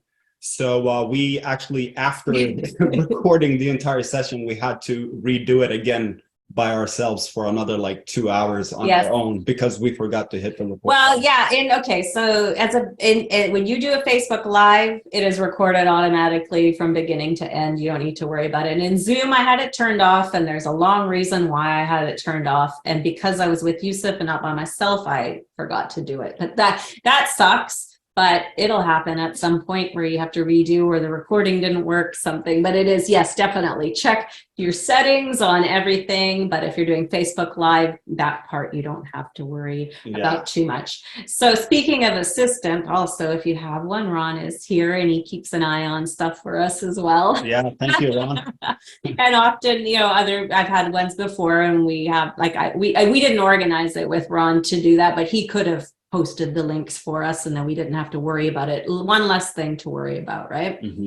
And then also if you plan to share your screen, have the pages open, or if there's software you're going to demonstrate, have everything as ready as much as you possibly can. Log in 5 to 10 minutes to warm them up and also to warm yourself up, relax and chat a little bit. And the more, you can banter with your audience before you get started, the better event there is. The energy changes. Like it's online and we can't hear you or we can see what you chat, but it does make a difference. There is a different feeling when everybody's excited.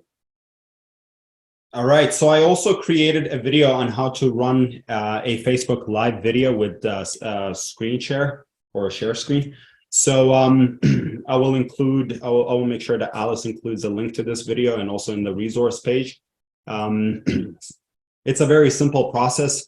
So now the people that have watched the last lesson, they know that I showed them how to create a private Facebook group and how to create a private event. And then in this video, I will show you how to actually go live. So I have included a screenshot here on the beginning of the process just to talk about it a little bit more. You can watch the video and you might find it a little bit repetitive of what I'm saying now, but I think it's important to emphasize. So once you log into that Facebook private live event, and the first thing that you will see is basically this screen. So here you get to select video source. And in this case, you'll be using webcam. So make sure that is clicked. Streaming software is if you want to use a different software to stream, Zoom will be obviously connected through streaming software. But in this case, you're going to use, for the bare bones system, you're going to use just the Facebook, right? So once you do that, you select the webcam, you scroll down to camera controls. Here you have the camera option as a media source. You can select it. But remember, if you choose to start the webinar or the live session with your face and the camera, then you can't later on switch it to screen share. It's just a limitation that Facebook has. And it kind of sucks, but it is the way it is. So you can't really switch back and forth. If you want to switch back and forth between your face and the screen, then you're going to have to use Zoom, right? But or something like that, yeah. Or something similar, GoToWebinar that you can connect through Zapier or whatnot. But that's beyond this lesson. So again, that's good to know. Yeah. So if you want to show your face, then you can just show your face. And if you want to do a screen share, then you do the screen share. The second thing that you need to do is connect your microphone. You know, make sure you select that one, because by default, sometimes Facebook automatically selects the microphone that is installed into the computer. So if you have an external microphone and you want to use that as opposed to the one that is built into the computer, then definitely make sure you select it there. And then when you come down to this start screen share, let's say now you want to do the screen share, you have three options of sharing a screen. You can share the application directly, which is PowerPoint, right? Or you can share a browser by sharing a tab. Or the third one is to do an entire screen share. So these are the three options that Facebook gives you. However, depending on what you're using, what browser you're using, or what computer you're using, is it PC, Mac, there might be some compatibility issues. I know on my PC, when I try to choose like the application directly, PowerPoint, it actually doesn't show. So in order to do PowerPoint, I have to do screen share to capture the entire screen, right? But on Mac, sometimes it works. But again, make sure you go in, practice, and do it by yourself, because when you do the screen share, one thing that you need to remember here is whatever you start with. So if you're actually, let's say hypothetically speaking, you're doing a screen share, you want to share PowerPoint, but at the same time, you also want to show them your website. In this case, choose the screen share option. Don't choose the application. Because if you choose the application, PowerPoint, then you won't be able to switch back. So that is the limitation that comes with this software. So that is something that I hope Facebook will work on it soon and make sure that they change it. So if you're going to show PowerPoint and then you're going to show them your website or something that is on your website, which is a browser tab, then make sure you do screen share and not browser tab or application. But when you do screen share, but if you're only going to do PowerPoint, then choose the application because it's better. Because when you do screen share and you want to screen share the entire process that you're doing, you going from PowerPoint to website and whatnot, if your computer doesn't have the right specs, then it might slow down. And it might cause some issues with the whole streaming process, right? So it might be very slow. Again, that's something to keep in mind. Another thing, make sure the font on the slides or the text on your website, make sure it's big enough, because Facebook has got the tendency to show things being blurry when you choose to live stream. But when you choose PowerPoint that uses big fonts, it's still, people, your audience are still able to read it properly. So that's the few things to keep in mind that I may or may have not mentioned in the video. But it is very, very important for you, if you're going to choose this option, before you jump in on a live session with people, practice, go in and play around with it, because again, each computer is different from the other computer. So you might actually even have to scrap this event and create a whole new event. Oh my gosh, I've actually had to do that before a few times because of technology issues for myself. Because sometimes you run through issues and then it's really slow. You might have to scrap it in order to start a new event and then go to streaming but don't settings. Them. No. You're scaring them. I'm just trying to make them as ready as possible. So you go back to the streaming settings when you set up the new event, and then you choose something different. I walked through this in the last video. There are 4 settings. There is auto, there is normal, there is low latency, and there is ultra low latency. Just experiment with them and see which one works best with you, with your project. And that's why I'm telling you this, not to scare you. I'm just telling you this so that you can literally put in the time to get used get familiar with the technology. Period. No, that I know. I was just All right. So is that one done? Yeah. Awesome. Thank you. And I did put the link to Yusuf's Facebook Live video in the chat for you, and it's on the resource page. So let's talk some tips to knock it out of the park with your presentation. So, we already talked about it. Use those aha moments and the examples and the stories. Build them in, because when people are wowed, they're not going to notice much else, right? They're going to, review your presentation before you start and see if you can sneak more of those great things in there. The more you kind of review it, the more you'll start to think about things that you could add in that give that extra punch.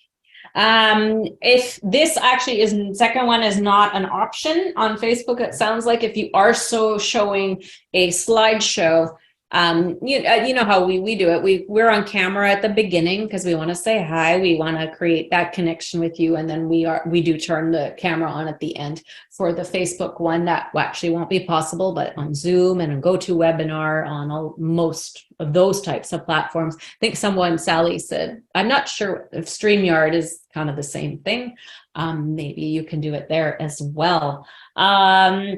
If you're nervous, again, so in that case, when you turn the camera off while you're doing the slides, that might help you.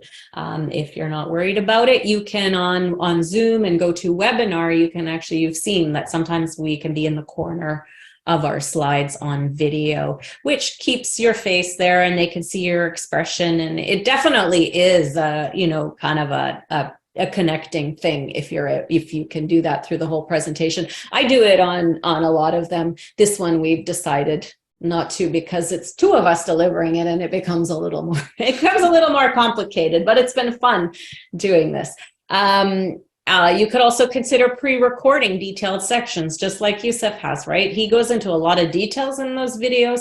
First, they would be a little bit long to include the whole thing, a lot of them right into the presentation, but it also, doesn't take him off course, and he doesn't have to demonstrate software and making sure he shows all the right things. That you can certainly pre-record in that case. If you're super nervous, we did talk about the first session, someone brought about doing challenges instead. And that's kind of like a live thing as well, where you maybe do a 7-day challenge to do something with your audience. And you can do that through a Facebook group where you write it out, or maybe you record videos and share them with them, or you do it by email. You can also do a pre-recording and chat with your audience. This, I think, it makes more work, but we have done this in the case where we were doing the same sessions over and over again. So we made it live in that we were actually there, but we showed a video. We were transparent about the fact that it was a video, and then we could chat. Use the chat feature. It was on GoToWebinar, and we actually talked to people, and then we could focus more on the chatting actually in that case. But it's probably not as exciting as being totally live, but it's a possibility. I would encourage you to just go for it if you're willing to, but if it's going to be the between you doing it and not doing it, you could again have a guest presenter, interview someone, partner with somebody. There are also, I never knew what the feature was, but I was looking at YouTube. If you're doing a free event, this would work because it has to be public. But you can actually upload a video to YouTube and then launch it as what it's called. It's one of the options. It's a premiere video. So you schedule it just like a live event, but you're showing a video and you're chatting, just like we said, the pre-record thing that you could do Zoom. You actually, I don't know if you can do it with Zoom. You can do it with GoToWebinar where you upload a video and show it. You wouldn't be able to do that as well with Facebook, but on YouTube you can do it, but it has to be public. If any, also here's one too, is if anyone's rude, even if they paid you money, do not hesitate to kick them out. You can, like whatever platform you're using, find the feature that allows you to do that. I've only had to do that a couple times on free events, and especially when there's a guest speaker. I don't know why people think they can be more rude, where someone might not be rude to me because they know me, but they're rude. So I've kicked people out of free events quite a few times. But paid event, I've had to do it before too. Like, you don't need to take abuse and from people, and they also they make the situation uncomfortable, especially when it's in the chat, right, where everybody else can see. So it's probably not going to happen, but just know that you have that opportunity and just get rid of them. I don't know if there's other concerns that you guys have doing stuff like this, or if you've also experienced, you have your own tips. We'd love, to hear it as well, because we all have different things that we're nervous about or things that we find challenging on doing these things. So if you want to share anything like that. Sally says StreamYard is super easy to use, and you could share a screen and etc. when live on Facebook. Yeah, and you can use Zoom to stream to Facebook as well. That's just an extra step that people would have to take, but I think it's worth it. For me, I don't like to mess with stuff on doing too many layers, but I'm going to get Yusuf to learn how to do it for us on YouTube, because I'm confident he can handle it. I'm not sure I can. And then Sally finds 3-day challenges work best for us. Yeah, for sure. And it depends also what you're teaching, how many steps there are to do whatever you want them to do. And the longer you do it, like I've done 30-day challenges, but it was all delivered. I basically did a Facebook post every day for 30 days. It wasn't too difficult. There was something for them to download each day, but that was back when I would write. I still can write fast, but I was really fast, even faster back then. But that was a lot, right? Yeah, you don't want to overextend yourself, and you want to make sure it's as meaningful to them as possible. But I was teaching a content marketing thing, and in order to see results, and I was trying to get them to build a consistent habit. So 30 days made sense in that case. All right. All right, next slide. Next slide. So key points and getting ready for the next session. Yeah, we're done. So right now we're just gonna wrap it up basically. So the key points, we hope you found this you found this information that you need to create a buzz for your offer and get ready to create and deliver your presentation, boost the value of your offer, and help your customers get better results with addition of your printables. Moving forward, and your homework. You should have already set a date and announced it a couple of weeks ago. And if you haven't, it's time to do it.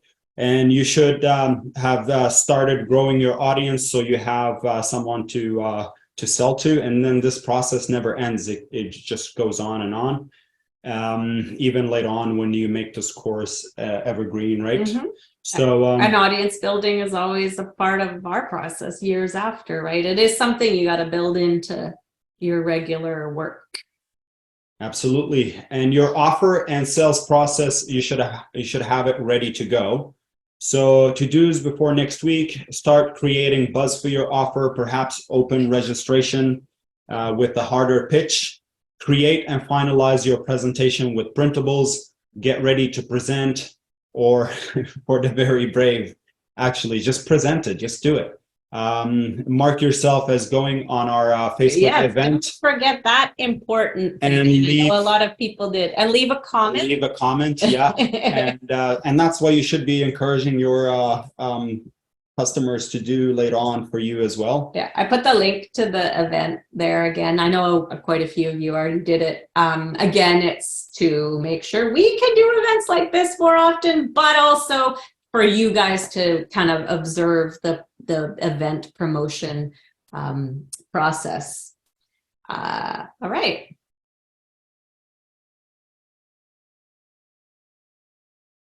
Yeah. Oh, we still got more. I thought Yeah, we were at questions. No, Here we almost. go. We got resources. Yeah. Or I thought we could do that after. Okay. Like, do it at the Q&A. We see your question, Monica. We'll save that one for sure. It's a good question. Yeah. So moving forward to, wait, we did this. We're not moving forward. I'm staying in place. Here we go. Resources to help you with your homework. So as noted in the members area, there's the worksheet, checklist, and resource list for this lesson. We've already put the, the slideshow in there for you as well. I think I did.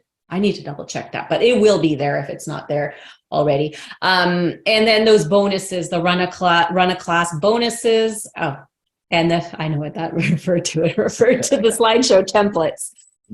That's it's on the download page, the fill in the blank printable templates, that's there, the 7-part email series. And from last week, remember to get that persuasive writing guide and the swipe files, because those are going to help you a lot.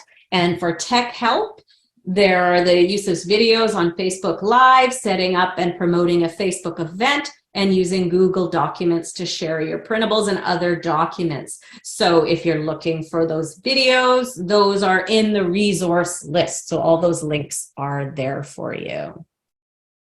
So what to expect next week? Our topic is easy system to keep profiting from your course materials and printables long after the work is done. So we'll cover turning your course evergreen and continued promotions, repurposing content to continue to grow your audience, and selling your printables as standalone products, and also making more courses, creating memberships, etc. Yeah.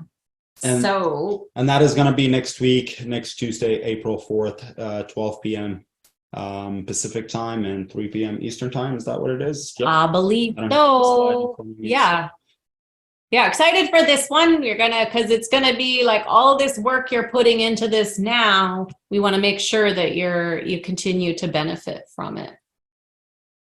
So now we have the Q&A. Brainstorming. I'm gonna turn on the video. Is that okay? Yeah. Alice was so close to turn on the video while I was picking my notes, but yeah. I was going to say scratching your nose, but thank scratching, you. Yes.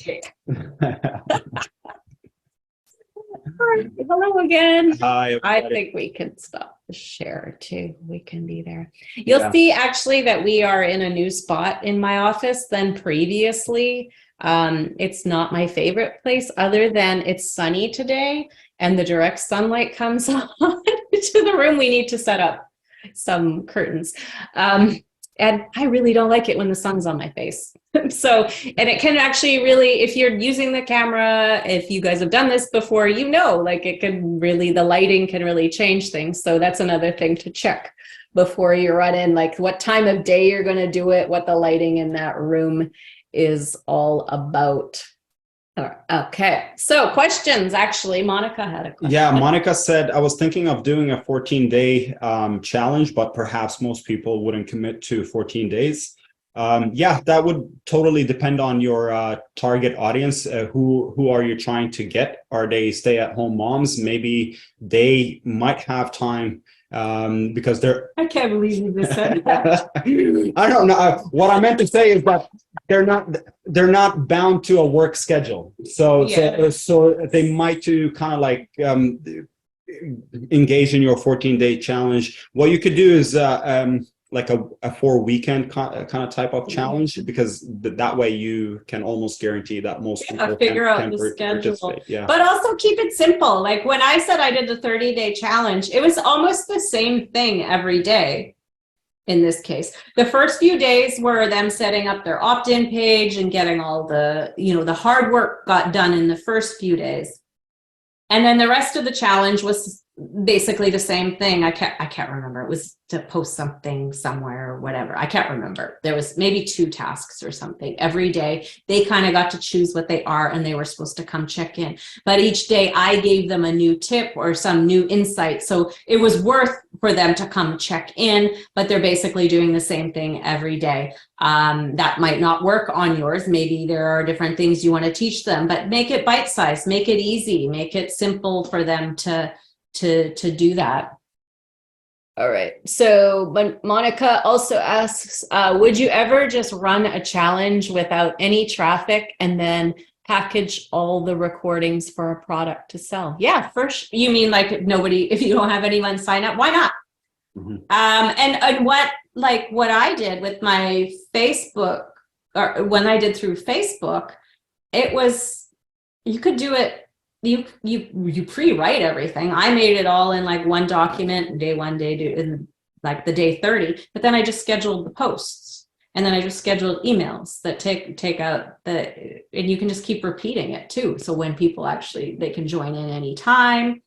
It is better though, like you'll see that people will stay more engaged if you are doing it live and everyone's kind of doing it at the same time, as opposed to coming in, because the Facebook group gave more interaction, right? Everyone was checking in on the days. And yes, as each day went, fewer people were checking in, but I did things to try to make them come in and encourage them and give them some tough love now and then, and make sure you do them.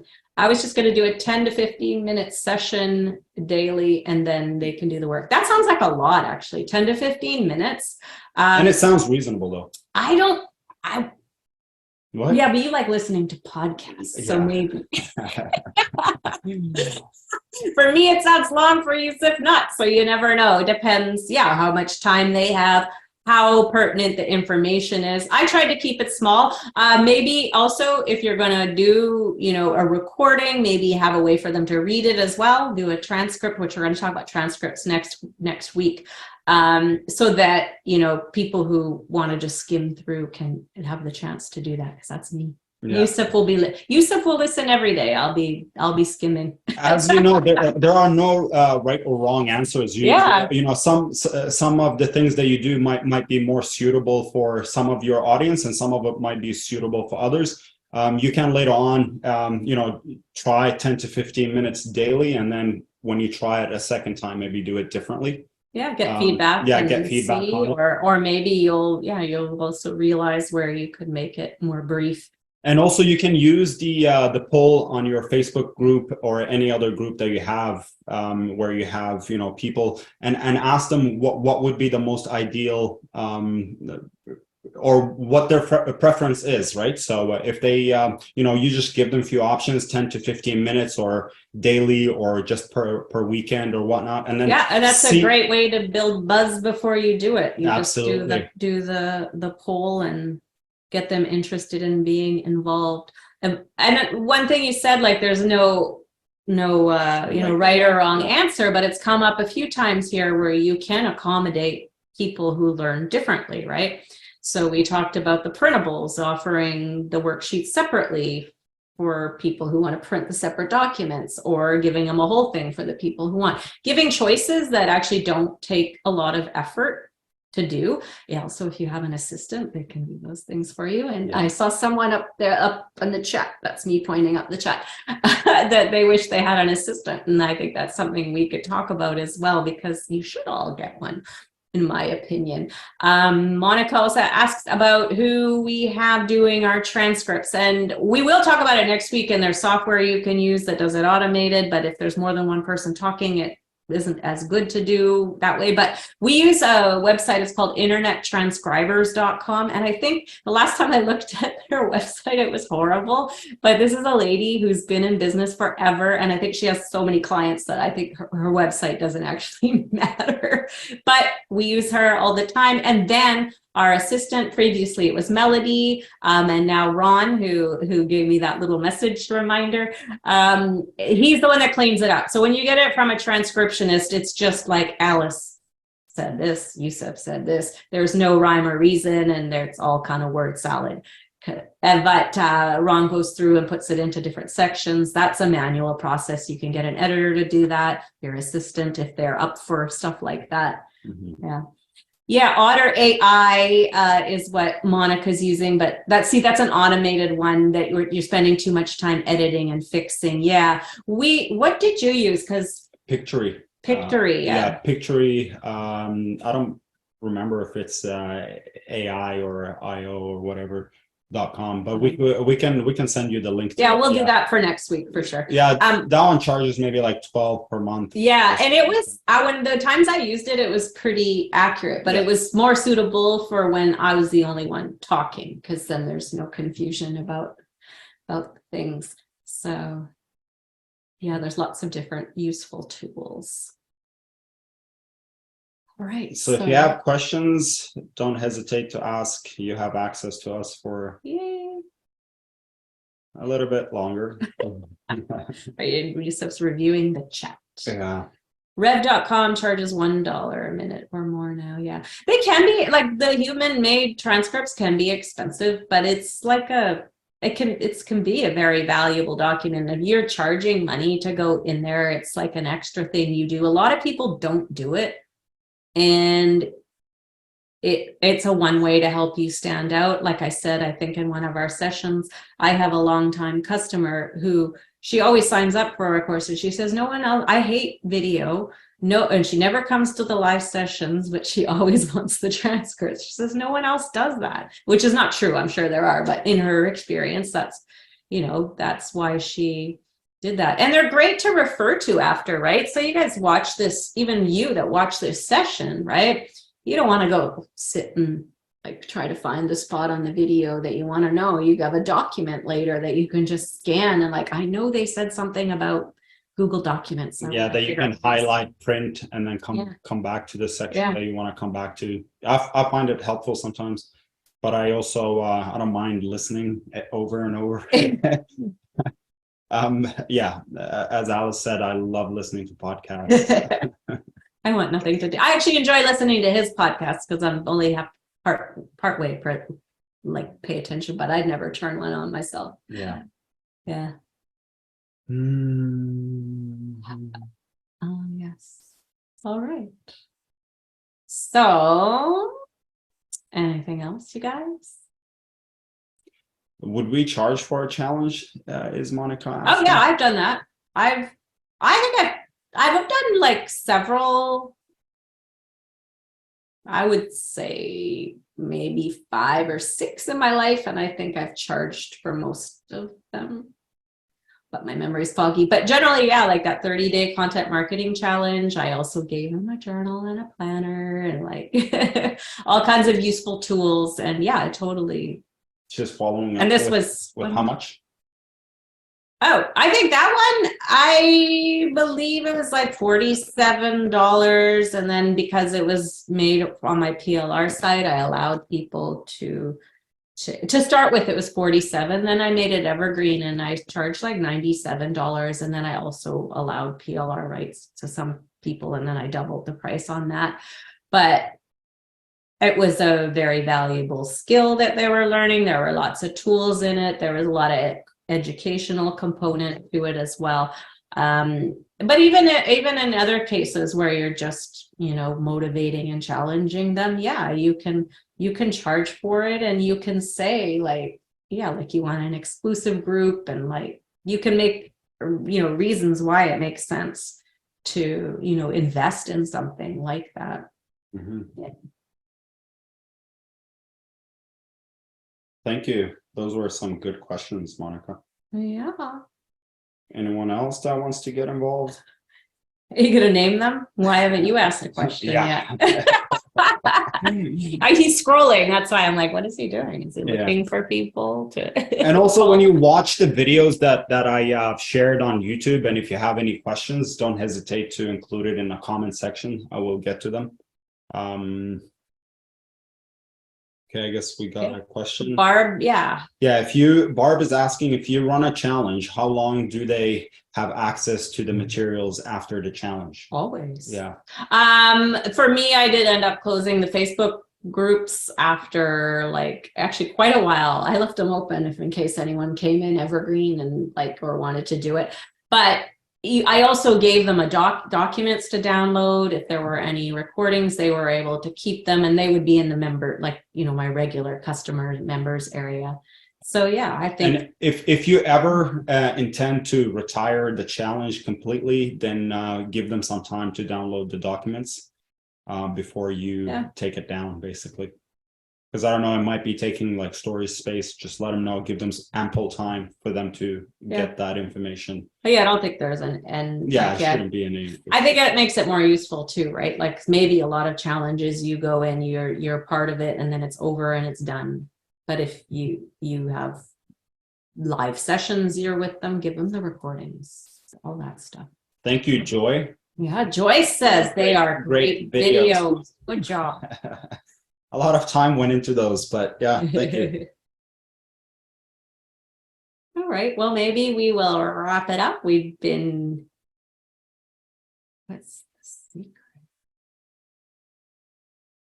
Oh, yeah, I did say something, right? You're gonna have to, what did I say that we were? About why you turned the video off. Oh yeah. The secret to why when we present the video is turned off. Didn't we tell? No, I don't think we like. Oh, at the beginning. Okay. Did we say that at the beginning? It's Maybe? because again, like we're not very polished, and sometimes we look at the. We have 3 screens. Screens, We're reading off the computer and like keeping. Yeah. Yeah, Yusuf's marked up slides there, right? Which would be okay in a small, probably us being in video, it probably isn't too distracting, but we decided that we do that. Maybe next week we'll This is how I incorporate the colors in my slides. Maybe next week we will challenge ourselves to stay on. Look at Yusuf's face. Oh, yeah. Yeah, well, sure. Yeah. Yeah. I normally do, but then we're doing it with someone else in the same room. It added a whole different element. So I was like, yeah, let's hide. I'll probably need a haircut before that. Well, look at your curls. They're so nice. Yeah. They're annoying. Yeah. Better for streaming, true. It probably does, it uses up fewer resources. I saw that Yusuf has the Zoom open also on there, that we were lagging and freezing and stuff too. So true, if you have both on. But usually I think ours are okay. Yeah. From what I've seen of our recordings and stuff. Also, another secret, I think, like including your face sometimes is distracting too. Like when I've attended webinars of other people and I see their face and sometimes I'm like, oh, he's clearly reading. And I get distracted. So because you're judgy. Maybe. But I don't care though. I still find the lesson valuable and all that stuff. So but it's totally up to He's not. Yeah. No, I'm not. I don't judge, but yeah, subconsciously we all do. Or it's just a noticing thing. But I think I can tell anyways, even if I can't see their face. I know when they're reading. You guys probably know when I'm reading too. It's all right. And it's not again, it's if that's your style, it is your style and stick to it. As I said, I do a combination of both reading, visual elements and Yeah, you did. And Yusuf also watches a lot of YouTube in addition to podcasts, and you do watch videos of a lot of people who just do like for their YouTube channel, it's like a screen thing and then they're talking, and I can hear that they're reading, but it's still like, it doesn't matter. Like it's good. And some of it's really funny. And like, it's that person's style.